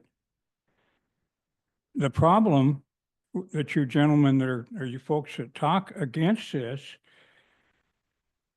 is that government keeps increasing needs by virtue of increasing programs and infrastructure maintenance and all those other kind of things. And that's what really makes it tough, or brings about the necessity maybe for a more stringent spending program. And Whatcom County specifically does not have an income problem. It has a spending problem big time. So my vote will go with the proposal, and I would encourage each and every one of you to be real about this and to vote in that regard. This is not, in essence, a Republican-Democrat decision. This is a decision as it relates to the citizens of Whatcom County. I encourage you to vote yes. Commissioner Ordos. So I'm going to be supporting this motion. I was in the county council when the budget was discussed back in November now, and listened to 2.5 hours of comment from the public about concerns about property tax increases or just increases in general to the budget. And it was heartbreaking because they were people from all throughout, whether it's Bellingham or out in the county. There were homeowners, there were renters, there was a diverse group of people. And the budget still passed.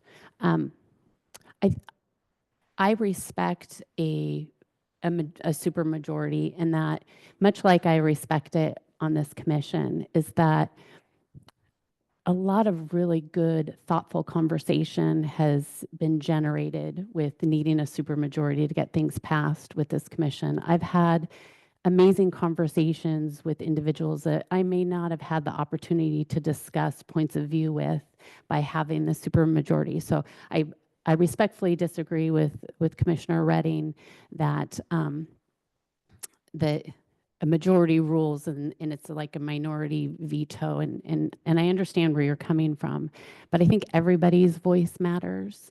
And And it's easy to say that it's only the majority that matters when you find yourself on the side of majority all the time. But I look at the makeup of our current council, and it could change in the future.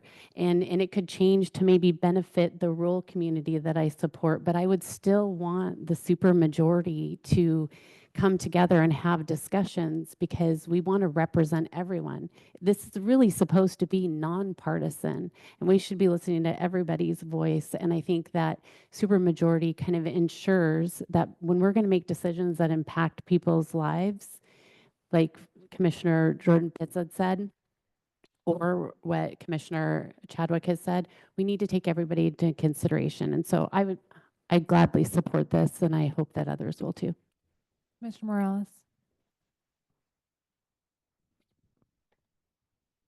I want to say that I appreciate all the different perspectives here that have been offered, and I also appreciate that this is a really fiery issue for some, well, for many, and on all different sides of it. And I respectfully will also encourage a no vote on this for the reason that we have an upside down tax code in our state, and I'm not sure how else we figure out how to balance budgets and fund the things that we need to fund. I think we need to be able to move forward in some type of way to fund our governance. And I actually I don't take for granted, kind of anything that government has offered me. I feel like I've had public education, I've had roads and trails, and I mean, I've had all kinds of amazing things through taxation. So to me, it's not evil. It's a way that we can all agree together to fund things that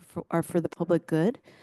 I also wanted to appreciate that when we talk about how people are impacted by taxation, and we talk about costs rising and that struggle, I think we're not talking about everyone starting at the same ground level in that struggle. I think we're talking about some folks being really stressed out because their costs are raising, and some folks who would never even be able to afford those costs in the first place.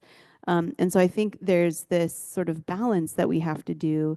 And if a supermajority means that we might not get there, and we might have a much higher percentage of our public struggling way more with basic things like being able to get to and from work on public transportation, being able to access housing and food and public education, I think it becomes a little bit of a different discussion. And so I will support a basic majority on this issue for that reason. I think we are talking about a lot of impacted people's lives that are impacted in very different ways. And while I don't want to diminish the stress of rising costs to somebody who already has property and can, somehow figure that out, I also really think we need to have real conversations about the kind of impact that we're talking about for people on the very bottom. And if we really truly want to create a healthy and thriving community overall, we do have to attend to that group of folks. And it's a rising, I'm not going to say it's a rising majority yet, but there is a huge increase over the past decade, really, of people who are poverty impacted, who we really definitely need to make sure can thrive and can at the very least survive. And so for that reason, I'm going to respectfully vote no on this. I do appreciate all the perspectives. Thank you. Seeing no further comments, I'm going to ask that staff call the roll.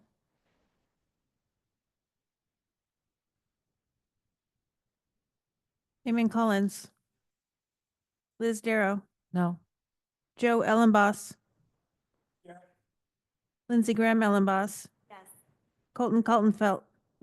No. Brad Kelly. Yes. Maya Morales. No. John Muchler. Yes. Hannah Ordos. Yes. Joel Pitts Jordan. No. Andrew Redding. No. Jessica Rienstra. Rod Stump. Yes. Jennifer Wright. No. Doug Chadwick. Yes.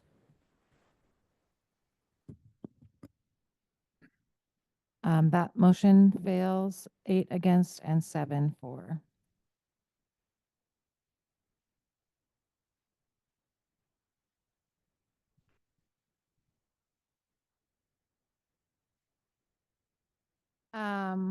Let's see, moving on to amendment proposal number 10, to establish a cap on county elected official salaries.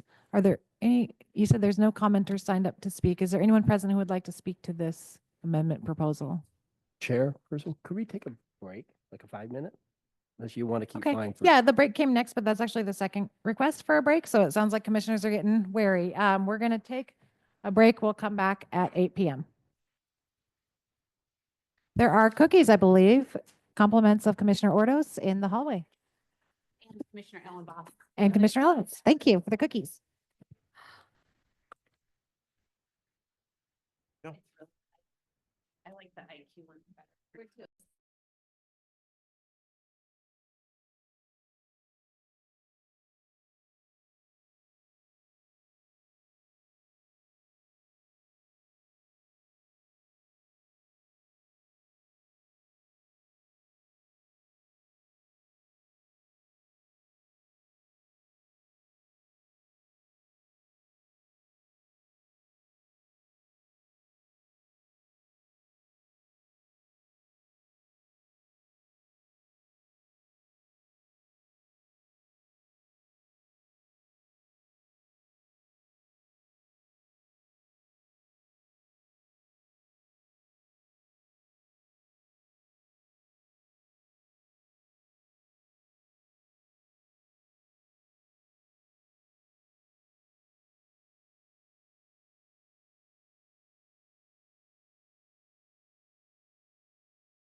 Recognize, I said I would bring it back at 8. Apologies, we had a delay with, I think, a printing issue. Are we okay to go ahead without, okay. Calling this meeting back to order at 8:08 PM. Next, we have amendment proposal number 10 to establish a cap on county elected officials' salaries. Are there any people present in the chamber who'd like to speak about this amendment? Seeing none, Commissioner Redding, would you like to speak to your amendment? Sure. As I said last time, I took in all the comments that I've gotten from all fellow commissioners and also from the public in drafting this latest version that reflects pretty much all of the comments that we got. I find it a little bit humorous in a way that the prosecutor is accusing me of inconsistency precisely because I'm flexible and precisely because I do listen to other commissioners and I do listen to the public, and I do think that that's a good thing. It's a good thing to take input and to seek consensus. So yeah, that's the present proposal no longer has us setting things. It only talks about guardrails and nothing more than guardrails. And it continues to be up to the Salary Commission to make the decisions about where you put things subject to these guardrails. And, you know, as I've pointed out on previous occasions, I just think it doesn't look right to the public that we're a relatively small county with 240,000 population, but we're paying more on every single position than counties that have 4 times our population. And also that, you know, our county executive gets way more than the governor and our prosecutor way more than the attorney general. These are things that to the public looks a little bit peculiar. After all, you know, the governor and the attorney general represent 34 times the population of Whatcom County, and yet they're getting paid less than we're paying here. So, you know, and it has to, again, as I've said along, I'm somebody who does watch budgets and does think that, you know, I think we need to have elected officials who are well paid. Let me be clear about that.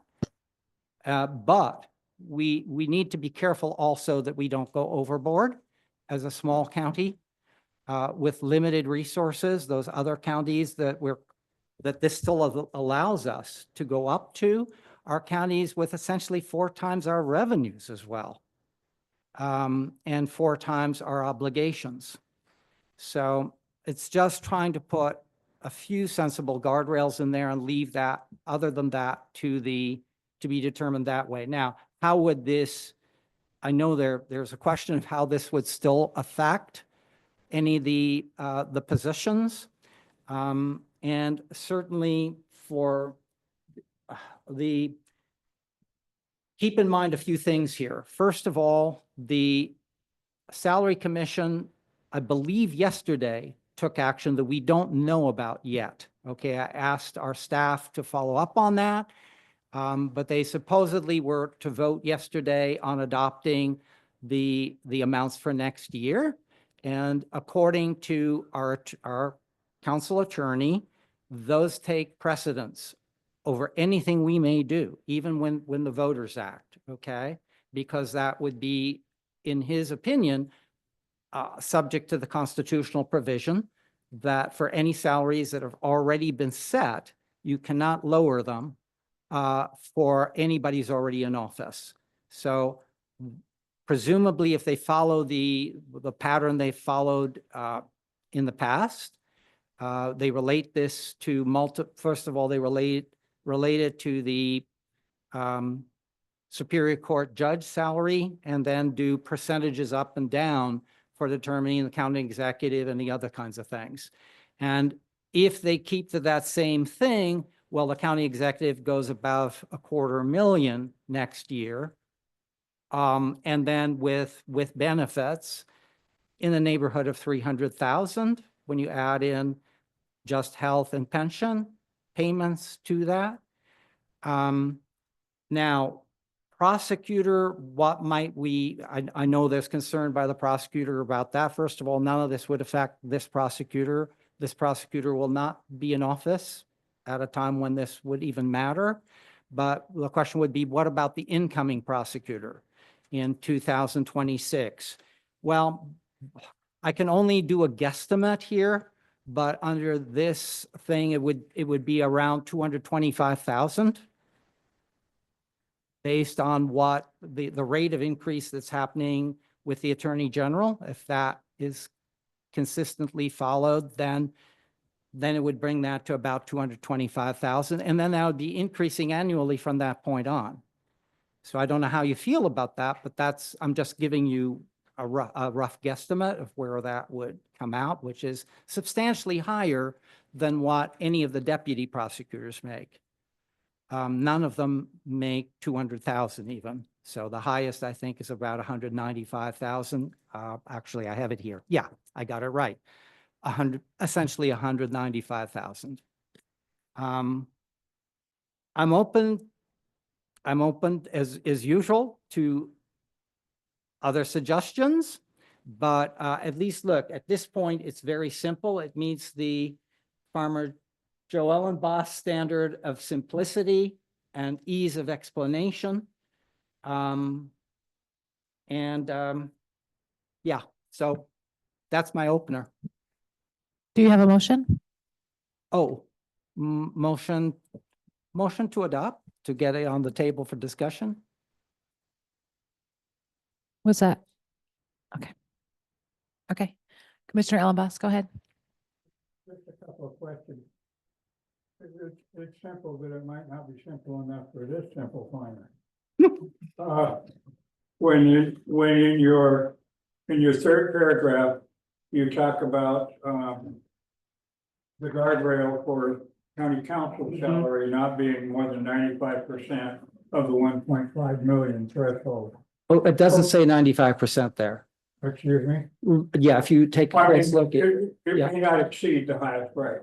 Right. Prorated based on the part-time nature of the Whatcom County Council as the commission deems appropriate. I presume commission means the salary commission. Correct, yeah. And maybe that yet should be. it's sounding like that part-time ratio is to be set by the salary commission. It's just not a full-time. Well, I mean, can you give a little explanation of? Yes, the problem, I had written it differently, to be honest, but then our attorney said the way you've written it has legal problems with it. So I invited him to rewrite it, which he did, and that's the way he rewrote it. Who rewrote it? Kellen. To assist in terms of making it something that would be legally sound. And what, by way of explanation, we know through Kaylee Galloway that right now the way it works is that council members have to fill out a form annually in which they attest that they're working at least 90 hours a month, which is half-time essentially, right? And so essentially that's what it is, but I was told you can't put that in here. That's something you leave to the salary commission to deal with, okay? Because that's detail that's not supposed to be in here and raises a ton of legal questions that I don't fully understand. Madam Chair, in line with what all of our responsibilities are, yield our comments to you as opposed to opposing members. I'm almost afraid to say that I'm highly supportive of this because I'm afraid that it might cause some of the other side of the body to then take a stance against it. And part of the reason I'm favoring it is I think this falls in the category that if this were put before the public for a vote, it probably would achieve 75% favorable vote. And that is normally one of the main rules that I follow. It is an issue safe to put before the voters and allow that they have a chance to tell government how it should be run. And the guardrail aspect and the fact that Andrew has completely flipped his approach to this. And in previous meetings with him, the indication was there was no way that we should talk about dropping the pay. And the thing that I love about this further is that that's the maximum. This might cause future council to have the courage to say, well, 95% still a little too much, maybe it should be 90. For not the existing individuals, but future elected ones. So I'm leaning towards, depending on the conversation we all have as it relates to this, I'm leaning towards a favorable vote on putting this before the public.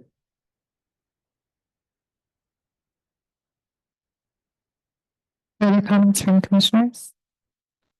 Commissioner Collins.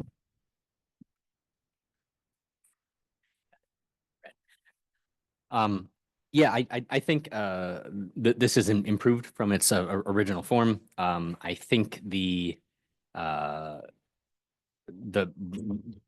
salary commission still having discretion, but with these kind of maximum levels, it alleviates a lot of concerns about unintended consequences or the things scenarios we're not thinking about. My only question is, could you speak a little bit to the particular issue that the prosecutor had raised, that the prosecutor's salary is under state law, I believe he said, tied to the Superior Court judge, and what is the maximum that the prosecutor's salary in real dollars amounts would be under this compared to what is the Superior Court judge salary? Yeah, so there are a lot of things that have been said here that aren't quite true. Namely, what the state has done is they pay half of what the salary is for a Superior Court judge. And then for the other half, they leave that up to each county to determine, okay? And then of the 39 counties, 12 have, well, 8, I guess, have adopted a matching thing, and 12 have either adopted matching or more. And the other 26 or so, a little bit more than 2/3, have adopted a lesser amount, okay, in terms of what their contribution is. So we're right at the cusp of that because we're one of these counties that's right on the edge. And so that's what the actual law is there. And then your other part of the question was? No, that was it. Oh, okay. Commissioner Wright. All right. I love letting the people decide about things, and I really appreciate all the heart that has gone into this. I really would like to support it, but I'm given pause a little bit by some of the things in Prosecutor Ritchie's letter that he sent today. The parts where he's talking about how there's not like the consistency of the caps. I was wondering about that. And then also I was wondering, I think at a prior meeting, some of us had requested to get some of these things in writing, like the amounts, like what you're talking about. We're asking, like, what would the cap actually be? Like, how much money would it be capped at? I don't know if I missed seeing that. No, because you see what's happened now, since we're not setting anything here, it's impossible to answer those questions because all of those caps are moving caps and we're not setting them. What are they Being set currently? They're being set by the states. The state salary commission is constantly setting a new higher one for both the governor and for the attorney general. So this is a moving target. And we don't even see what's going on here because this is, if you see where I'm going with this.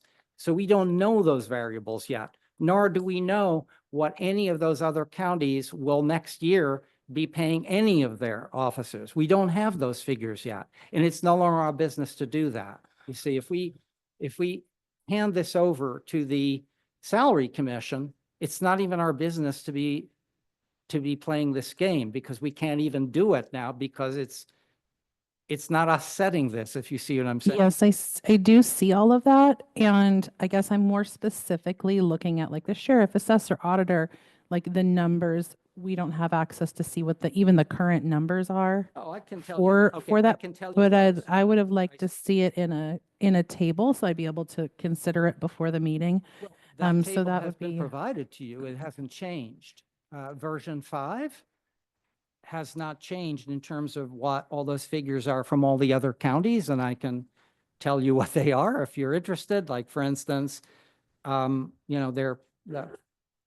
because for instance, in Clark County, the sheriff is paid $244,000. That's above what our sheriff gets paid. So that is completely unaffected. For instance, there are some minor effects for perhaps for some of the other positions, but they're all dependent on what happens next year. And they would be totally minor, and they would be completely overcome quite quickly. That's if the salary commission goes with the maximum every single time, okay? And we have no way of knowing what those maximums will be, because they are moving maximums. And we're not setting a fixed maximum anymore. That's the old plan that's gone. Okay, where we were setting fixed maximums based on a formula. That's all gone. Commissioner Ellenboss? Well, first of all, thank you for changing this so drastically. I do appreciate that. I can tell that you put a lot of work into accommodating us. I do have various concerns. And a couple of them are my own. I don't have the old reference documents in front of me, like Jennifer said. I actually thought about finding them earlier. I didn't have time. But I do, when we're looking at these, we talk about inconsistencies. I just wanted to get a better idea of why we would be using similar roles at other counties under 1.5 million for most of the positions, but not the prosecutor or the governor or the executive. And if we're going to be going by a maximum salary of a percentage of, why wouldn't we follow some similar formula for the other two categories? And those are perfectly valid things to bring up. And I'm open to these things, as I am on all of them. I'm just trying to get some effective guardrails, and I'm looking for consensus. And so, yeah, we totally could do the same thing across there. In so doing, we will be going above the governor. We will be going above the attorney general. And so, those are things that you have to think of in terms of what the public's going to think, right? Reverse, we pardon? could be, or in reverse, we could make it so some of the other positions were based on a percentage of the county executive, who was capped at 95% of the governor, that type of a. Oh, yeah. And if you do that, there will be drastic effects on the others, I must warn you, because I was surprised by some of the figures for some of the state officials. Let me tell you what they are. I looked it up today out of curiosity. Current salary information effective. This is effective next year, okay? Just to give you an idea for I guess you could argue, well, for the treasurer at the state level is going to be 176,000 next year, okay? Our treasurer, let's go back to that, will probably be, if I'm guessing correctly on what the salary commission will do based on its past work, 179,000, okay? The auditor at the state level, 157,700. That's next year, not this year, okay? And compare that to, for the auditor, again, 179,000 here, a lot more. So, that's the kind of thing you start seeing there. And So on the top of your notes, do you have, like, using this proposal, what the sheriff's salary would be maxed out at yeah, the sheriff using this? It would be, Comparative it would counterpart. be somewhere above 244,000, That's somewhere the above, max because in that that's span. this year's figure, which is going to be going up next year, okay, in county is Clark that? County. Clark? Yeah, mm-hmm. Can I interject? Yes, Commissioner Wright. I think that's what I was just asking for is those numbers, Commissioner Redding. I was like asking what those numbers would be, the ones that you're now giving. And so I would like, I really want to support it like so much. I just need to see those numbers in advance and have time to consider them, think about it, have a discussion. When I just hear it, I need to be able to see it and think about it. And I believe I did ask about that a few weeks ago. So just for me, I would love to see this go forward. I just don't know if I can without more information. And that makes me a little sad. I just got handed a note by the county treasurer that that was, I guess you may have been present at that salary commission meeting, and you can tell us what happened. I can if it's Yeah. of interest. Please go ahead.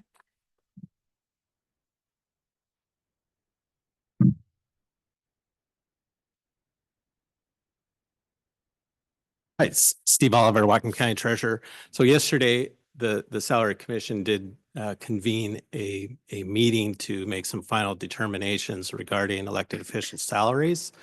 Their decisions were divergent from from some previous decisions that they've made. In regards to the prosecuting attorney's salary, they did decide to align the prosecuting attorney's salary with the Superior Court judge at 100% of the Superior Court judge's salary. The remainder of the elected officials, including the county executive, the assessor, auditor, treasurer, and sheriff, there was a determination made that there was no need for changes to any of those base salaries. And in 2026 and 2027, we will receive a cost of living adjustment equal to the same cost of living adjustment that the unrepresented employees of the county receive. Do we know what that is? We don't, because Oh, it okay. hasn't, I see. it hasn't been determined. I see. So there's nothing until we'll know probably next January or something, or? Probably in the fall, as part of the, part of the budget, part of the budgeting process, they have to, they have to update those numbers. Historically, I would guess, and Doug, you may have some recollection about this, but I would say that, that cost of living increase is probably averaged around 2.5% to 3%. So they moved away from, stating everybody's salary as a percentage of the county executive. So everybody's, there is a salary adjustment that's going to occur on July 1st of this year. And that will become the base salary beginning in 2026 plus whatever the cost of living adjustment is. 2027, there'll be another cost of living adjustment. So little different strategy from the Salary Commission this year. Go ahead, Commissioner Morales. Can I just clarify? So there will be an adjustment for this year though, as well as that future one. Can you speak to the this year one? So the adjustment this year, because everything was, everybody's salaries were stated as a percentage of the county executive's salary, which is tied to, in the county executive salary, I believe it's 103. It's 103% of the Superior Court judge. Yes, that's how it. So, Yeah. so on July 1st, the Superior Court judge's salary, which is set by the State Salary Commission, increases. So there's going to be an increase that's going to trickle down throughout all of the elected officials' salaries on July 1st. So as I looked this up, the Superior Court judge salary for effective July 1st of next year is 244,631. No, I'm talking about this year. Right. This year, it's 237,460. I'm reading directly from the Yeah, but state. I don't know what that percentage changes from 2024 to 2025, though. That's how much that increase is going to be. Yeah, I see. Yeah. I'm only bringing this up in terms of for the relative to the prosecutor. For the prosecuting attorney, Because yes. that would mean the prosecutor next year under the salary commission's determination would be getting 244,631 would be the salary. Commissioner. But at this point, everybody's been decoupled from the county executive. Commissioner Chadwick. Thank you, Madam Chair. First, I'll just confirm 2.5% to 3% is the standard cost of living that we've seen, at least over my time with the county. That's pretty consistent. Sometimes it was 2.25%. But I think that's appropriate to also look back and take a look at the unrepresented and what the bargaining units are getting as well, which is what they would get. Their annual COLAs were usually 2.5% to 3%. And then I just want to thank Commissioner Redding. I appreciate all the work you've put into this. You've been responsive to the comments and been flexible. I'm going to express again my support of the Salary Commission, and it sounds like they've corrected course appropriately. And some of that, I suspect, is based on conversation that came out of this charter. So I think that's how our government's supposed to work for us. My hesitation, and I think there's a lot of good things here, and I think, like I said, you've answered a lot of people's questions, and I certainly want to be fiscally responsible and cognizant of how we spend taxpayers' money. But I also believe that an independent salary commission, I don't want to lose that flexibility and the ability to pivot for things unforeseen that could happen to the economy, inflation, different things like that. So that's my only hesitation with supporting this. I think the Salary Commission can do exactly what you're doing without us putting these guidelines and these on them.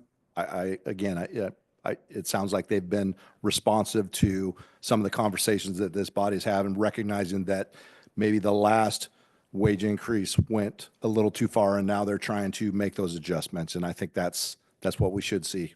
So again, I appreciate all your work on this, but I'm hesitant to support it at this point. So I do want to point out that it wouldn't correct anything of what I've been talking about here, nothing at all, because what it's doing is going to guarantee that the relative pay for the county executive will stay consistently above the pay for the governor, because it's continuing these annual adjustments that are going to be made both on the governors and on so we're baking in, okay, these things that have already happened unless we set these guardrails.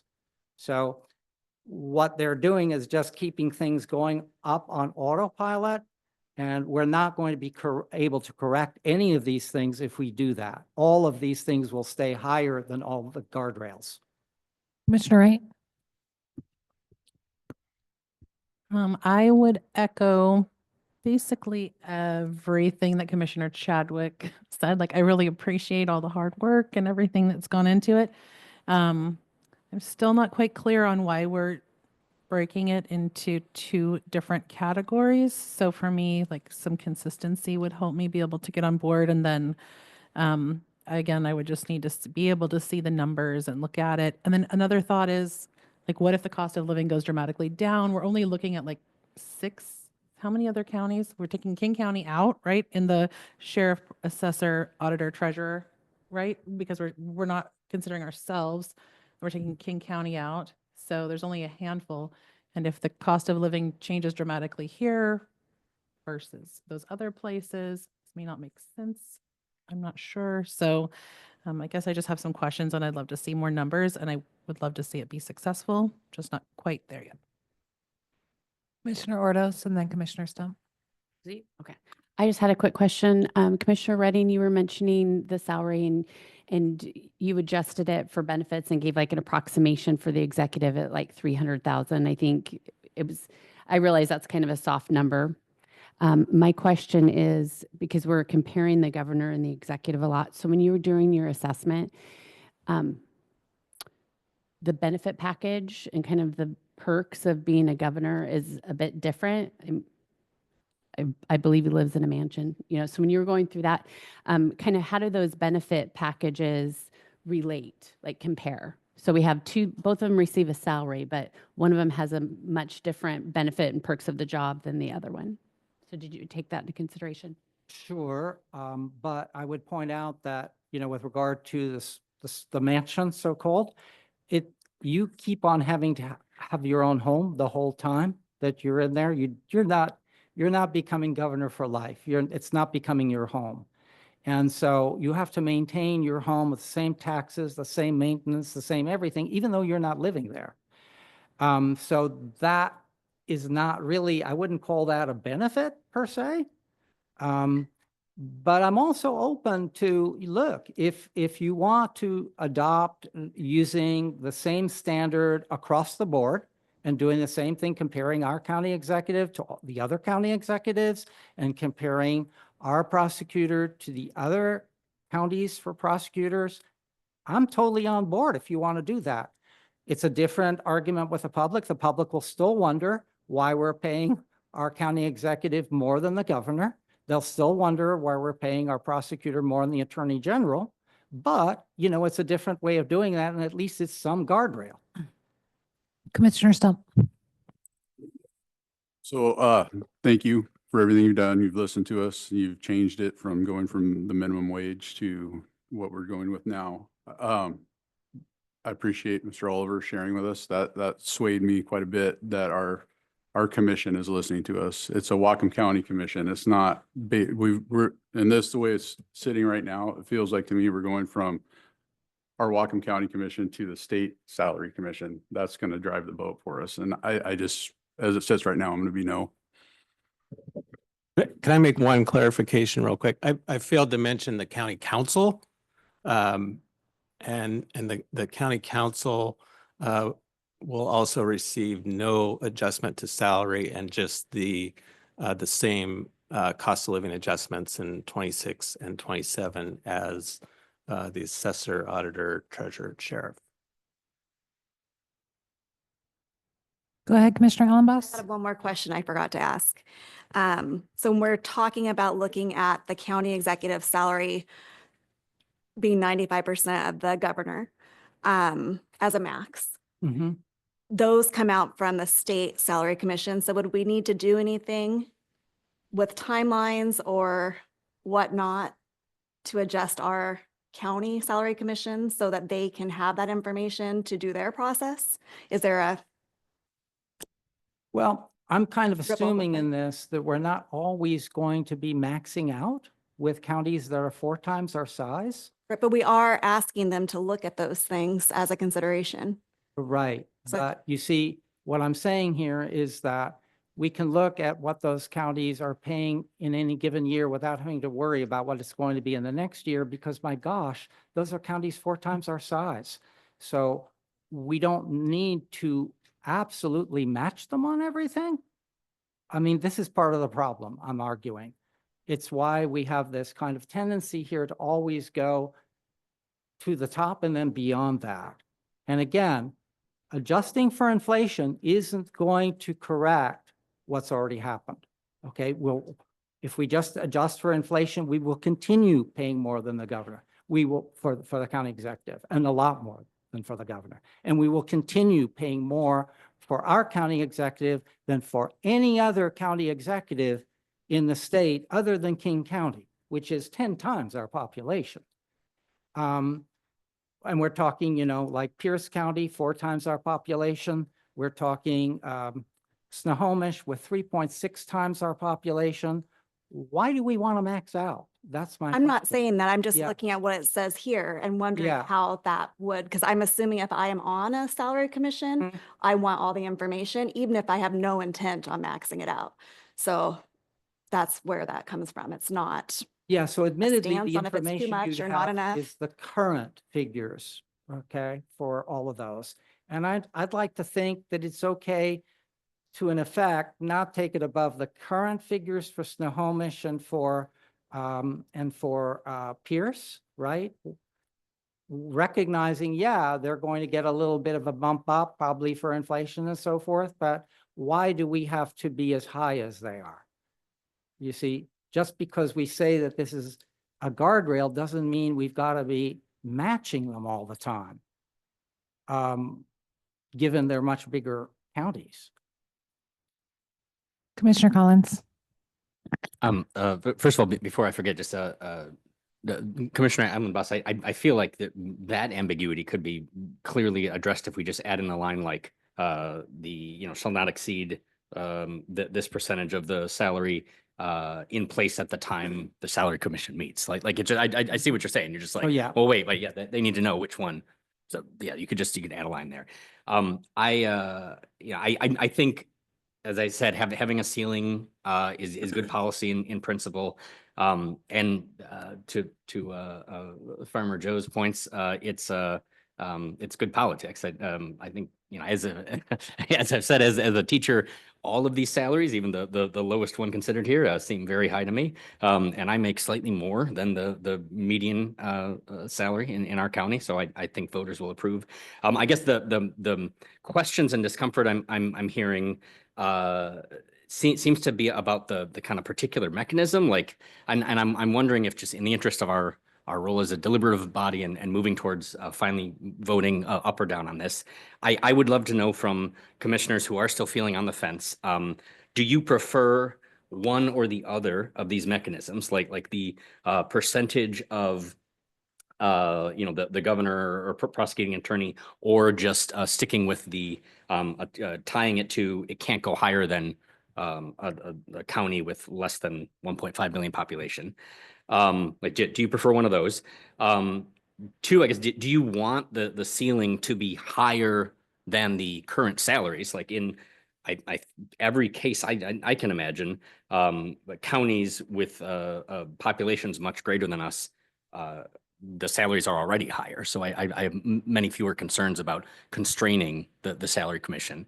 And then three, do you feel differently about what you want it tied to based on the position? Like, do you have one feeling about what the county executive should be making, or the county council, and a different feeling about the sheriff or the treasurer? In as much as it's possible, I feel like it would help us move towards a vote if people could, who do feel they're on the fence, kind of clarify exactly where they are on those metrics, and then either we can vote, or maybe if there are kind of one final set of changes that need to happen. Appreciate the question. I did see Commissioner Morales and then Commissioner Ordos. I'm going to start answering that question. Because I've been on the fence about, what language makes sense. And as you all know, I've tried really hard to also harmonize this with another amendment to accommodate the sort of flow of how this has traveled. And I'm wondering, I like your suggestion, Eamon, of just a very simple line. And I think this actually kind of tracks with what Commissioner Muchler has proposed as an alternative later, if this doesn't go anywhere, which I think is just a very simple, maybe one-line sentence that says salary commissioners shall not enact a salary that exceeds whatever percentage of a particular county that is a similar size, or if we want to just delineate a population.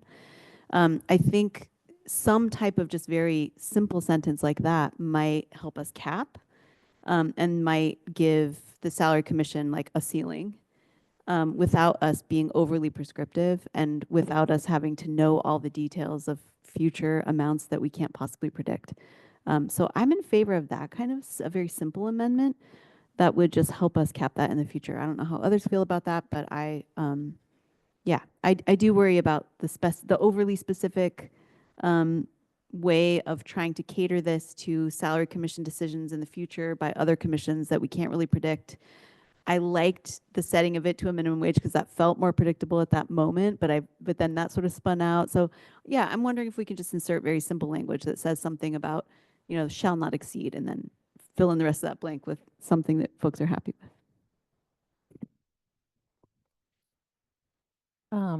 I think that resonates with me 100%. And I would just need to see, like, I'm looking here at this table, but when we're talking about like, which one would we prefer?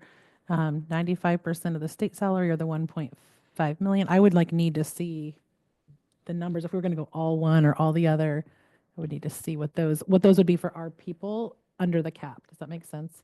Like an actual data table showing me a comparable. Commissioner Stump. Yeah, I would like to see it based on the median income of Whatcom County. We talked about that. You seem to be concerned that it wasn't accurate, but I don't really see how that couldn't be accurate to do that. They assess our property taxes every year. It's always going up. The value of our houses are going up. We know the median income of the people in Whatcom County. We base it on that. That seems, and we keep our Whatcom County Salary Commission intact, and they run it, and we maybe adjust it to that, then we own it, right? We're not based on King County or Olympia. It just seems like it's valuable to me to keep it in our county. Am I missing something? Yeah, I think some of Okay. the comments are missing something here because they're going back in the direction of being prescriptive. And that's what I was trying to get away from, okay? I just want to know what the caps Guardrails would are be. not prescriptive. They're merely, they merely set a certain maximum. And what I'm trying to keep here is where the Salary Commission still is the prescriptive body and not us. Trying to do the Salary Commission's work on that, because we'll look at a lot of charts, a lot of numbers and so forth, and we'll go nowhere, honestly, if we keep on playing that game. What we need to do here is, this is what I got from all the previous comments, was we simply have to set guardrails that make sense to the public, not to us, not to, it's really to the public, right? And that just makes sense at a certain level. And then, but I agree, I see the point of two things that Jennifer raised. One being, we could do a switch to just doing all of these on a county to county basis rather than have the analogy to the governor and the attorney general. That would be one thing, and I'm totally open to that again. I'm looking for where the consensus is. And the other thing was, I thought Eamon's suggestion was a really good one on specifying that it wouldn't be any higher. What did you say that again, than the current years? Yeah, Right? in place at the time that the salary commission meets. Yeah, and that makes it clear you don't have to guess about the future or anything like that. So do you have any language on that? Just what I scribbled Yeah, down but here. you just, Okay. yeah, that's A follow-up from Commissioner Wright, and then I see Commissioner Ellenboss and a couple more hands down here. Yeah, I would say I think I clearly understood we're moving away from being prescriptive. I love the idea of letting the salary commission have the freedom within a cap. So I just wanted to clarify that point, and then I do appreciate some of the things that you were explaining there. That was helpful, but just wanted to clarify. Commissioner Ellenboss. Yes, Madam Chairman. This is not farmer wisdom. This is group parliamentary wisdom. It sounds like we are so close to having wording that we can either vote yes or no on. And I would, as a result, I would move we postpone this until the next meeting under old business to allow Andrew the opportunity to try and work the words to take care of what comments have been made tonight addressing the concerns. I'd so move. Second. I still need more guidance though. I still don't know the answers to some of my questions. Do you prefer to do the? I don't- Do you prefer to do it county by county? Do you prefer to do for the first two things be 95% of the state ones? I need guidance or I'm going to come back the same way. I would need to see the data so that I could give feedback on that. If I don't see the data, I can't give Do you the want to see feedback. two alternatives? Is that it? No, I want to see like all the data that you're talking about. I would love to see all the numbers you're referencing. I'd love to see like all of the numbers for all of the counties and think about things like what was mentioned down here with do we look at medium income? Do we look at like what the cost of living is in Whatcom County? I don't know if we're trying to come up with a cap, what would the numbers be for that cap currently? And does it do anything? Because if the cap is like $30,000 above what it already is, then is there a point? I need to see like how that would look now. So that's for me, how I Commissioner get on Stump board. and then Commissioner Ordos. I just want to be clear that I didn't want the median income of Whatcom County to be exact or like I can't remember the word you used, but I want it to be the guardrail. I don't want it to be, we're not going to set the number off that. That's just going to be our guardrail, and a percentage above that would be what we set the executive at, and then you bring it down from there. That's all, and we keep it in county. That's all I'm saying, rather Yeah, than go to Olympia or The county difficulty that I've signaled in the past with that is getting current numbers. The most recent numbers we have for that I've been able to find are 2023. We're in 2025. We can't be telling a salary commission that they've got to operate off of numbers that are 2 years old. How much has it changed in the last 10 years? Why not? I'm sorry, Commissioner Ordos. Great discussion. So there's a lot of stuff going on here. If I hadn't said it before, I wanted to thank you, Commissioner Redding. You put a lot of work into this, and my question isn't. I actually think that you might have answered it in one of your versions before. I'm recalling something that Commissioner Chadwick had said when we'd had this discussion several meetings ago, which is the basis of my question to you. When you went back through, let's say the cap, in what you envisioned, what the executive salary should look like. How did that compare to the leadership within the executive's office that's not elected, like the deputy executive, the individuals that work under, Treasurer Oliver? Because my concern isn't as much about paying somebody a good salary, because the right person in the position can bring much more value than what the salary and the benefits take away. So you got a good person in there, and they're worth that cost. So I'm keeping that in mind. But I would also think if the deputy executive ends up making more than the elected executive, because they're held to a different standard as far as how much they're paid, then you can run into a situation, and I think Commissioner Chadwick had said, when the undersheriff makes more than your sheriff, then we're getting into a different situation. And I would just hate to see someone in a role as important as a treasurer, executive assessor, coming in at a salary, reelected or however, and then make considerably more than some of the individuals that are hired within their department. Yeah. I mean, yeah. In all of these cases, That's what I mean. We're not even close. We're not even close. We're talking about like,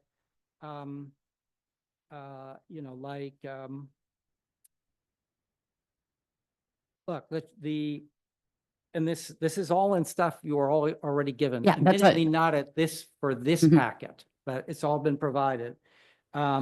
So the highest paid deputy executive is at 195,000. Okay, so we're not even in the same ballpark. You've got a motion in front of you and all of this is not germane to it. But the problem is that the motion will not allow me to know what I'm doing. You're gonna kill your golden goose if you don't take the time to put your wheels in motion. And the chair has a responsibility to the rest of the agenda And there's a motion before her, and I believe she wants to take a vote on it as to whether to postpone it to the next meeting. I do. I'd actually passed my gavel because I was going to say something, but there's just so much conversation going on. I don't know that you need to hear from me on this.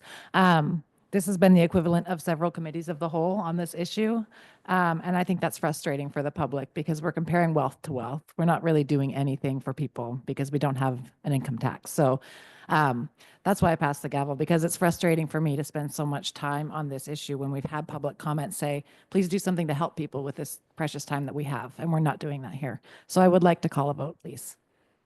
The motion, if you've forgotten, is to postpone this issue to the next meeting. And the purpose of that was so that Commissioner Redding could take the robust and ample feedback that he's gotten. I do see your hand and I saw Maya's as well. Joe, would you be open to not maybe the next meeting, but if we can get through this last couple of meetings we have to introduce things and then, because I feel like we're going to keep, it's going to be robust every time it comes up. Okay. And we have a very tight time frame to get the rest of our amendments introduced. So if we could get through that. It's the last one. I just don't think we're headed towards consensus at this point. I do get, you do? Yeah. It feels like we're moving back towards graphs and charts and numbers and. I need to and see the actually numbers, doing Andrew. the I gotta see it. Salary commission. Mr. Morales, and then Okay. we're going to vote on this motion.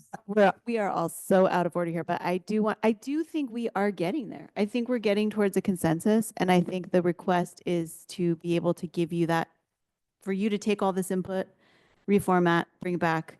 I'm also hearing that maybe we should push it back a little further. Consider our time to make sure that we're able to hit our goals. Yeah, to make sure we're discussing the new stuff. So, and I don't see really any reason why we can't push that farther back. So but the comment I wanted to make was just in terms of request to set it somehow, cap it somehow.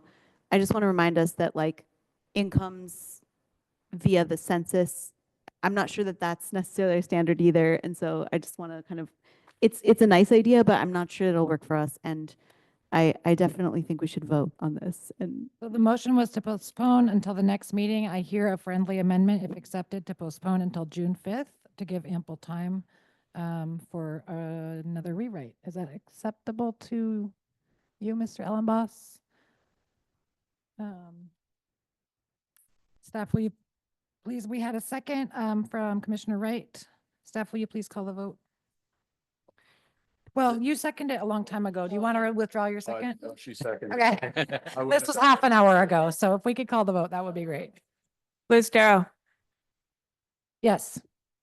Joe Ellenboss, Lindsey Graham Ellenboss, Yes.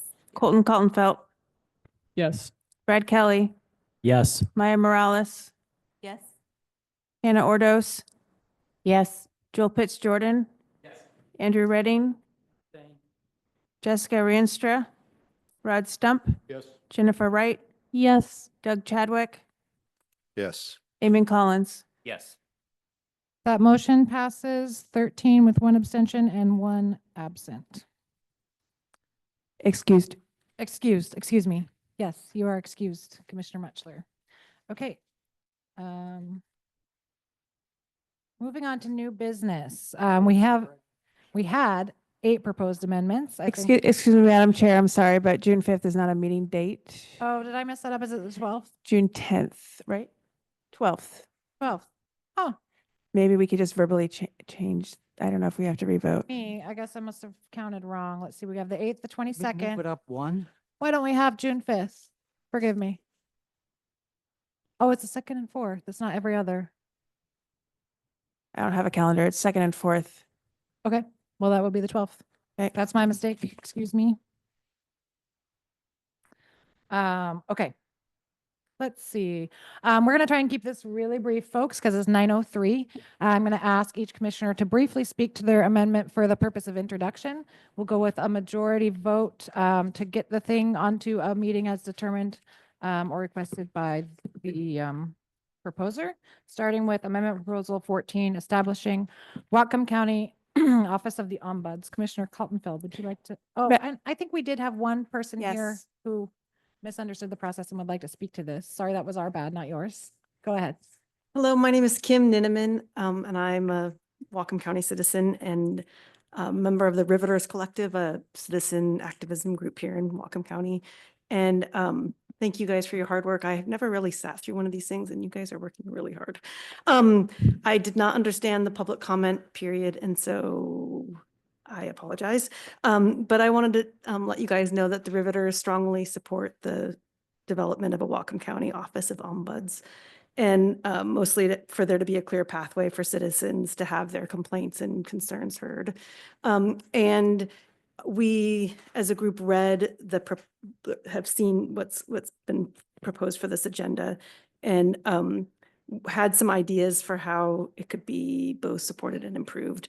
It sounds like in the form it's in that there was going to be ongoing updates to council during their meetings, and we wanted to support that and also have there be a public facing annual report so the public could see what the group had been doing over the year. We also wanted to support there being I don't know if this goes into a council charter, but a public facing strategic plan with accountable measures for the office. So there's some sort of definition for how the office would be managed. And also that there would be a dedicated council member to support the function of the office to ensure case management meets the strategic goals of the Ombuds office. And thank you for considering it, and thank you for your work. Thank you. I heard there might be someone online. Did that person? No? Okay. Go ahead, Commissioner Kaltenfeld. Perfect. Thank you. I will try to be brief. I wrote a novel of a proposal there, so I'm specific questions, feel free to defer to that and ask later. So I'm bringing this proposal forward because I believe it addresses many of the concerns that we've heard from the community throughout this process as a commission. I'll kind of start with the language of the amendment if the body deems that it would be helpful. All right, beautiful. So in the language that I presented, the county council shall establish by ordinance the independent office of county ombuds for the purpose of receiving, investigating, and make recommendations to the county council and appropriate county agencies on complaints concerning the operation of county government and to respond to inquiries from the public concerning the operation of county government. This office shall be appointed by the county council. The office shall be provided adequate funding to fulfill its duties as determined by the county council. Madam Chair, Yes. please, in light of the fact that this is before us all, I move that we waive any reading of the presentation at this point. Is that acceptable to you, Commissioner Kaltenfeld? Yeah, that works for me. So we- So I guess in general, it would create an independent office that's really accountable to the citizens. You know, right now, the county has a complicated network of processes to sort of lodge complaints from citizens and sort of handle that, and also to sort of monitor its own operation. You know, we have a eclectic mix of departmental specific grievance processes and ethics commission for elected officials. There's a scattered, you know, assortment of code enforcement processes, but there's no set unified place where citizens know they can go to have their complaints lodged. And if they were to reach out to a specific agency and that agency's decision doesn't work out in their favor, maybe because of a mistake in a fact, maybe because it's contrary to county policy, state law, you're kind of limited in your recourses in what you can do. And so this office would provide a place where people know they can go to be advocated for, to ensure that whatever policy decision happens is going to be followed the law, is going to be based on facts and in goodwill. You know, our current systems, like I said, are siloed, hard to navigate. There's not a lot of visibility to county council. A lot of these processes, if they are reported to council, are routed through the executive's office. This would provide a clear pathway for recommendations and for that sort of ongoing feedback to help us ultimately allow our elected officials to build better policy. I can answer any questions, but I know Do you have a in the interest of motion time, to get this on the agenda for a future meeting? I will move to do that. Are we talking about the next meeting, Commissioner Kaltenfeld, or do you have a date in mind? The next meeting would be fine with me. We have a motion and a second. Do we have any discussion? Some seconds. Okay. Staff, will you please call the roll? Joe Ellenboss, Lindsey Graham Ellenboss, Yes. Colton Kaltenfeld, Brad Kelly, Yes. Maya Morales, Yes. Hannah Ordos, Yes. Joel Pitts Jordan, Yes. Andrew Redding, Yes. Jessica Rienstra, Yes. Rod Stump, Abstain. Jennifer Wright, Yes. Doug Chadwick, Yes. Eamon Collins, Yes. Darrow. That motion passes with 13 yes, 1 excused, and 1 abstention. We have 2 amendment proposals on the agenda from Commissioner Muchler, who is excused. Moving on to Amendment Proposal 17, prohibiting housing construction regulations more restrictive than state law to lower the cost of housing. Would either of the sponsoring commissioners like to speak to this amendment? Sure. Thank you, Madam Chair. Again, this is just adding a section and again, just responsive to recognizing that there is a housing crisis in Whatcom County and trying to make it more cost effective and affordable and cut down the timelines and permitting process involved in people that want to either build a home, develop some property they may have. So it's making sure that and emphasizing that the county needs to be following and cannot be more restrictive than state law. So I think it's pretty straightforward. And again, I would make a motion that we move this forward to the next meeting for discussion. Any discussion? Sorry, who was the second? Just, Thank you. Jessica, Jennifer, Jessica. Still voices from all sides. Okay. I just want to make sure, there's a handout that was given that's an update to what was in our email on the original packet. So everyone must take a look at that and then make sure you're, we refer to Senate Bill 5290 several times. So there's a link there and well, not on the handout, but you can find that. And if you have any questions, feel free to reach out. Seeing no further discussion, staff, will you please call the roll?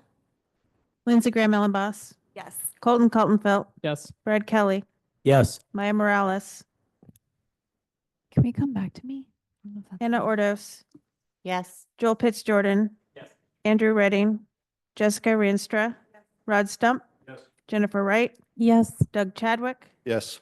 Eamon Collins, Yes. Liz Darrow, Yes. Joe Ellenboss, Maya Morales. I'm going to abstain on this just so I can read this. Sorry. And that passes 13 with 1 abstention and 1 excused.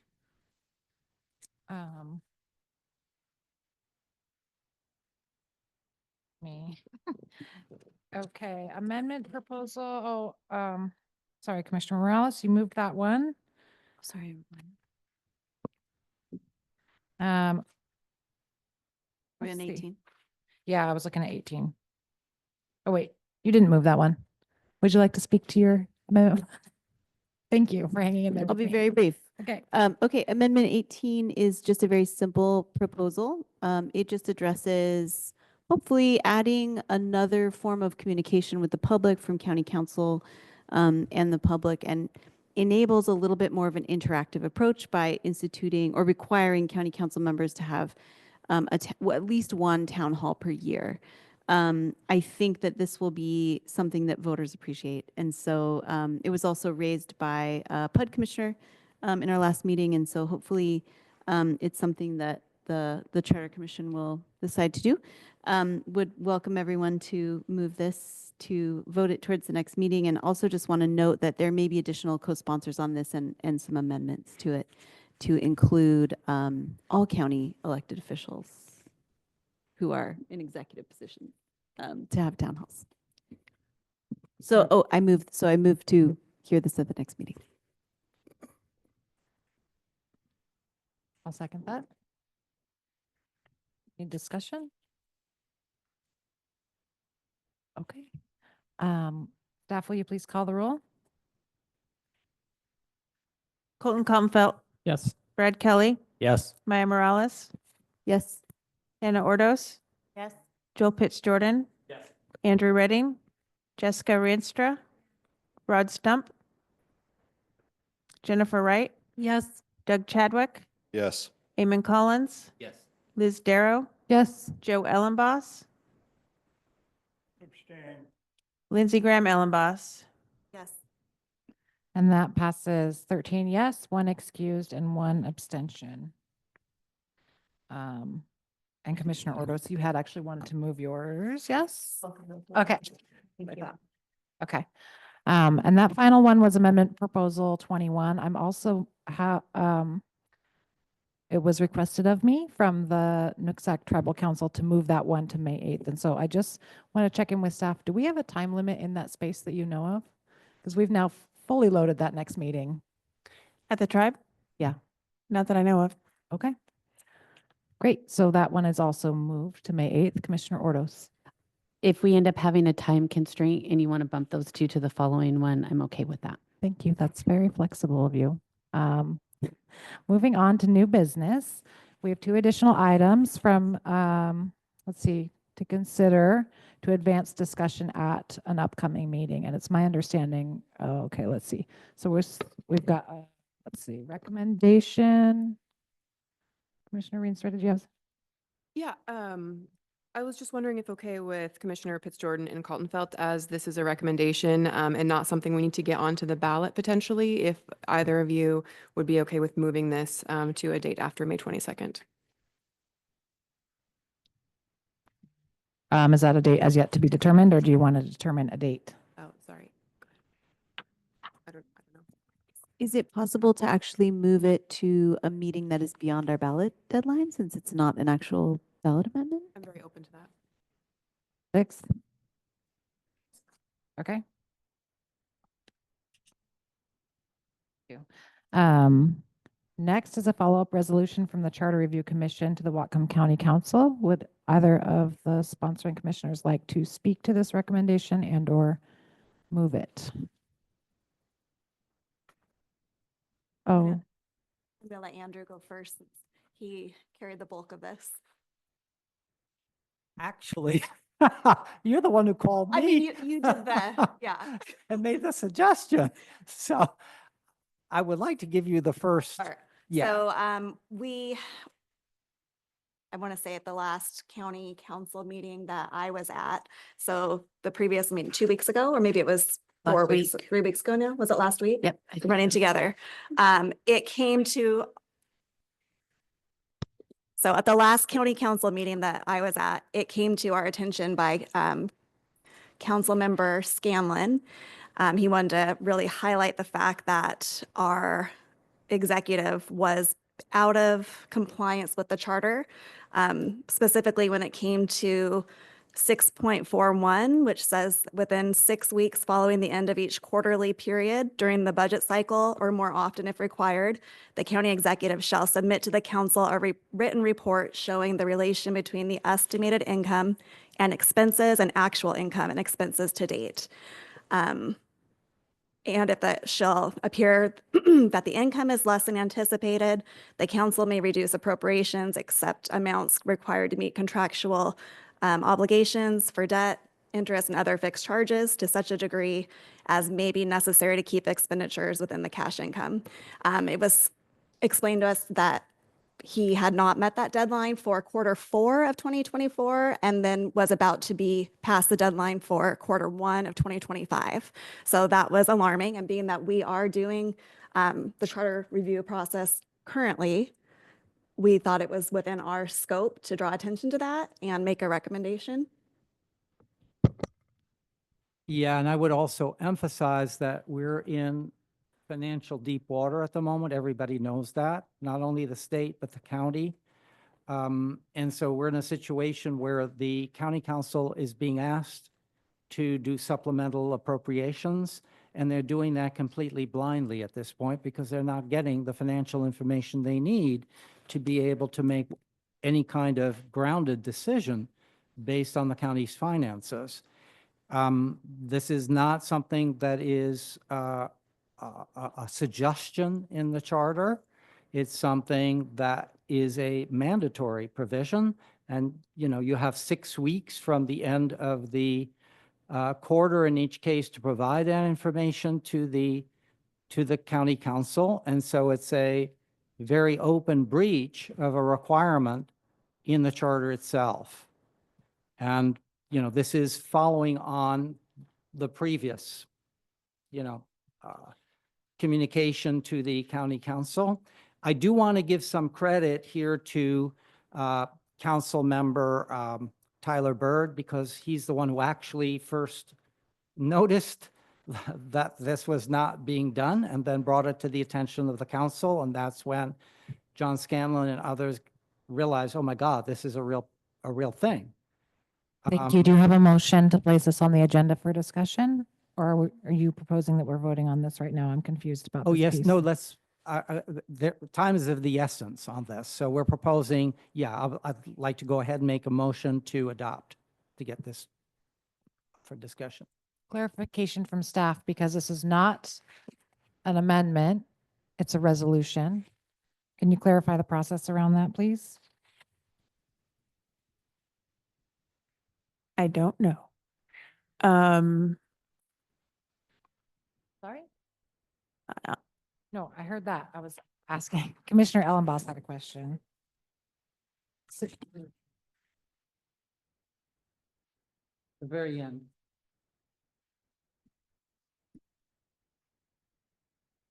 In the previous resolution, we did follow the introduction and then discussion and vote. I think the body, as always, can decide if it wants to change its procedure in a certain instance.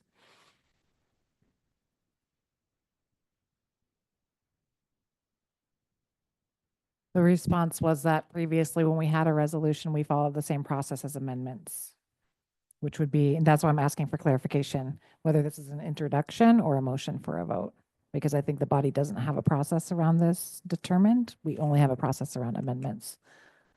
So I'm trying to make a motion for a vote. So, sorry, the motion is to send this resolution to Whatcom County Council. Yes? Okay.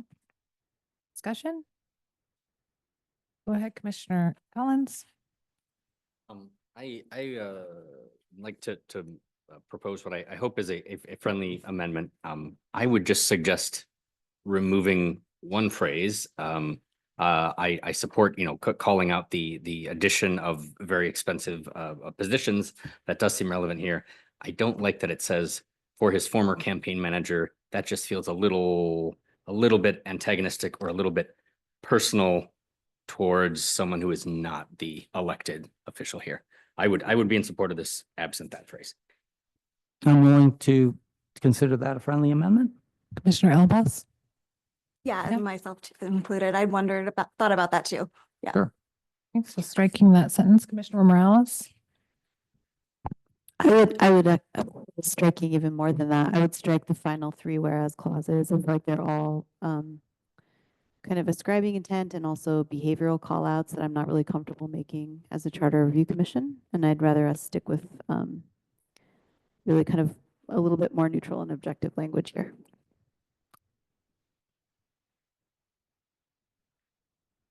Madam Chair, were Yes. there some words stricken, proposed to be stricken? Yes, the proposal which was accepted was striking the phrase. Whereabouts it is? It's the second paragraph from the bottom.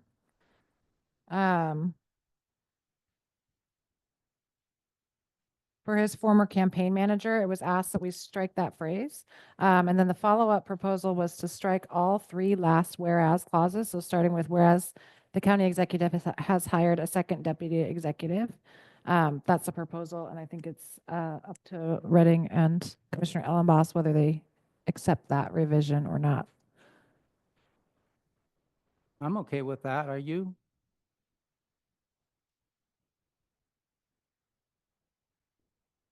Yeah.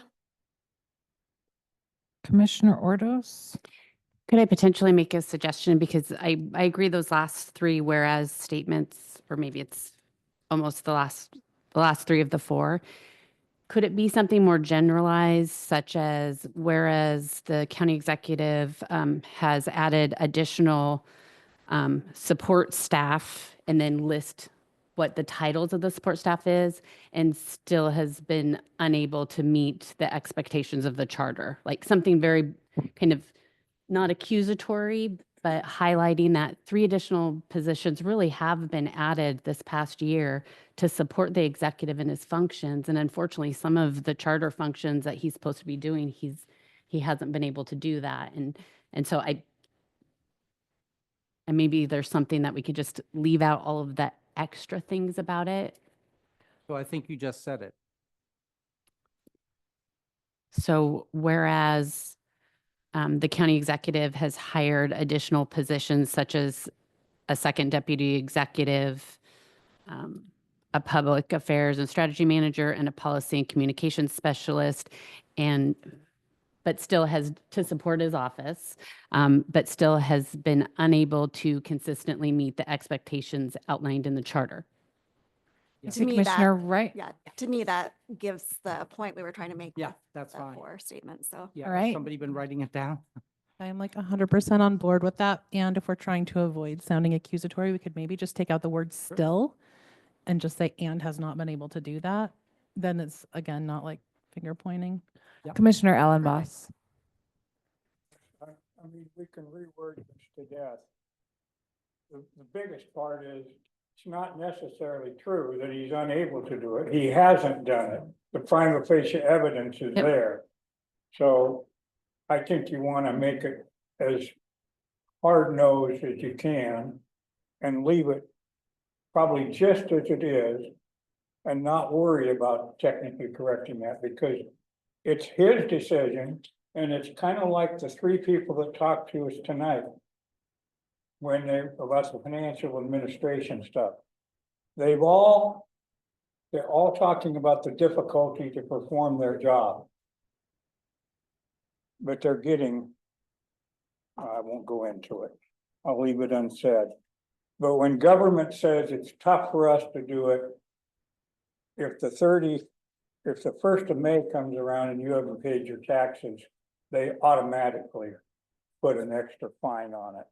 So government should be able to perform within the timeline that they have set. Terrible place if you make the rules and then you fail to comply with them. Anyway, so my recommendation, we're going to spend a bunch of time trying to reword it. We could call it a flawed document if you want, but I think it goes forth and it makes its point. Commissioner Wright?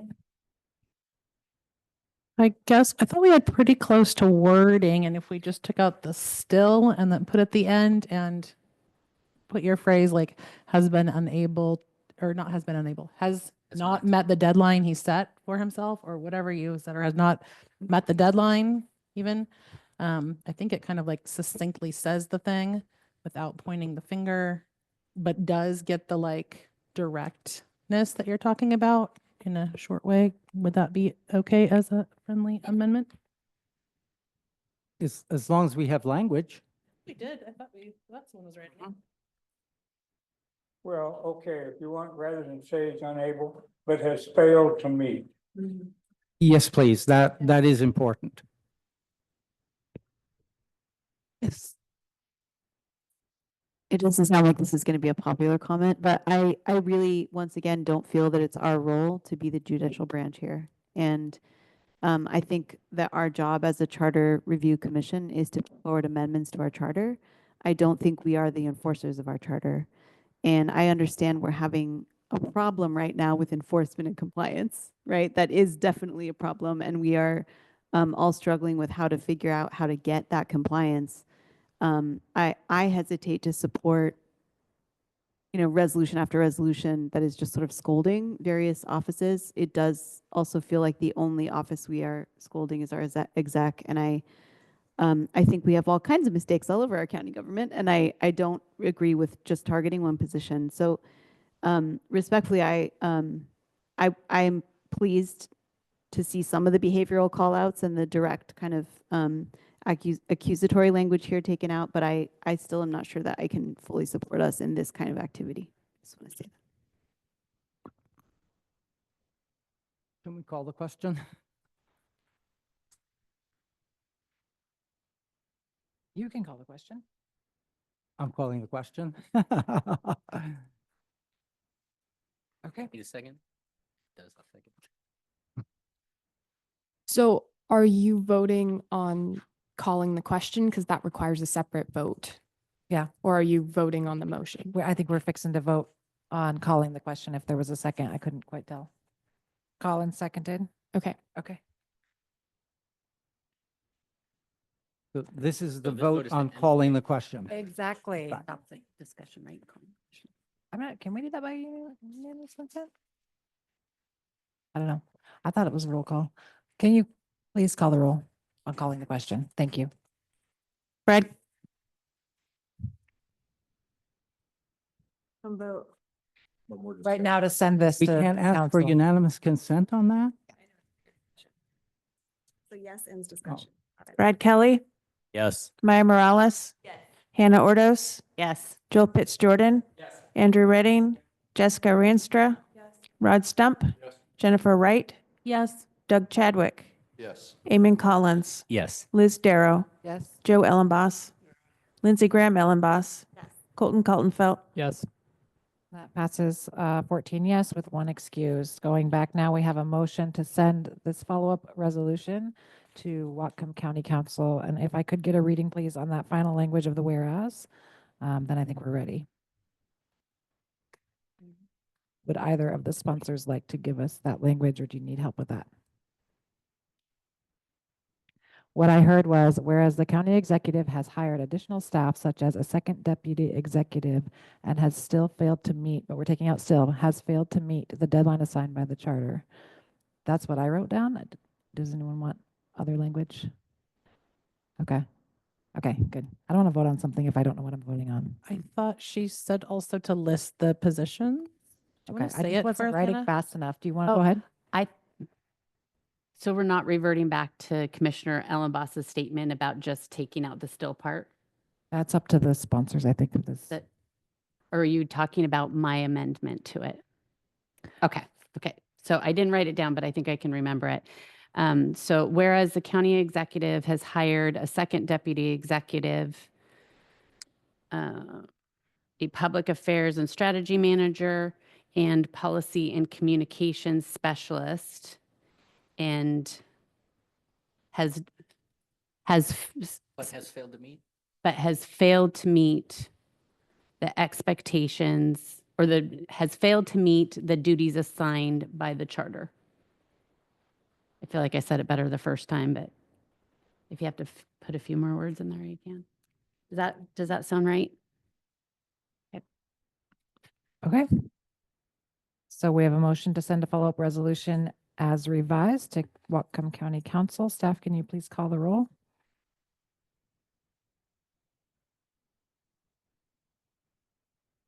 I need to know. Maya Morales, Abstain. John Muchler, sorry, Hannah Ordos, Yes. Joel Pitts Jordan.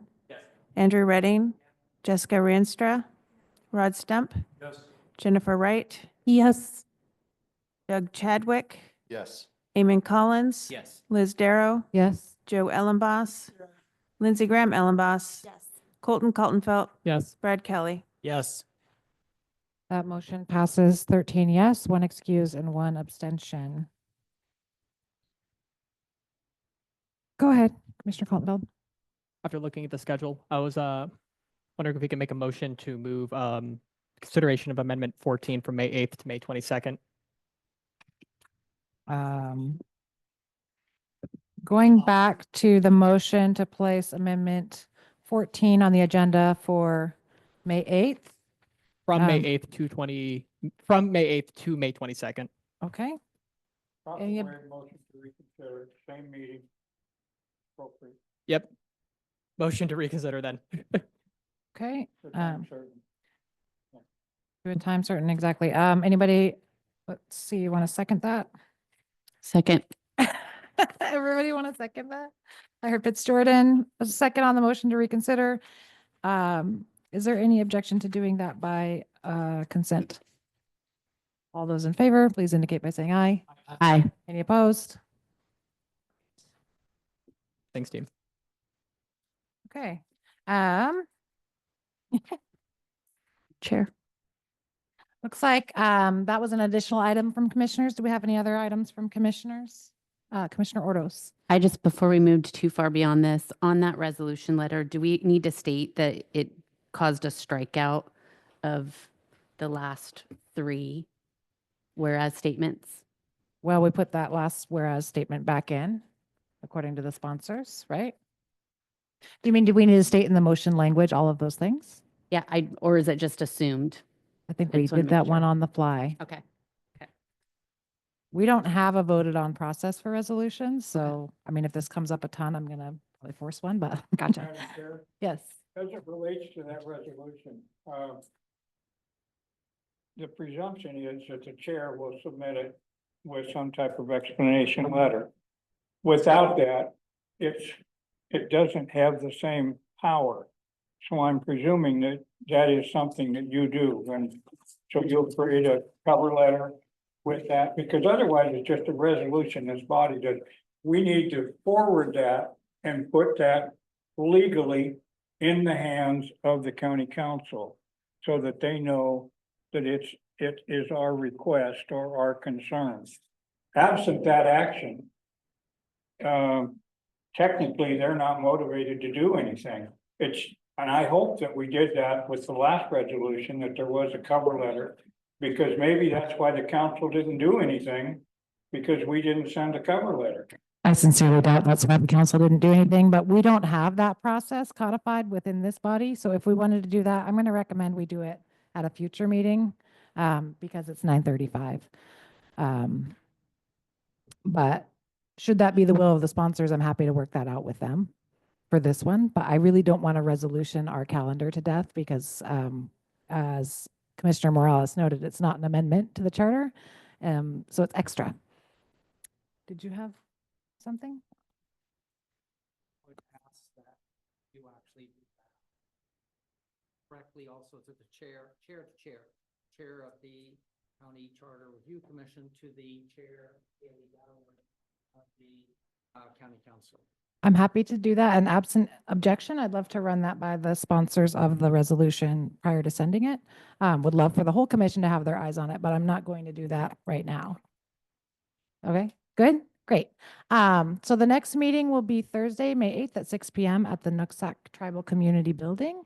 This meeting is hereby, oh wait, we need a motion, sorry. Getting ahead. Can I have a motion to adjourn? Second. Great. Any objection? Doing that by consent? All those in favor, please respond by saying aye. Aye. Any opposed? This meeting is adjourned at 9:35. The risk of the wrath of your colleagues. I feel like we've all heard of you if you turn out. That's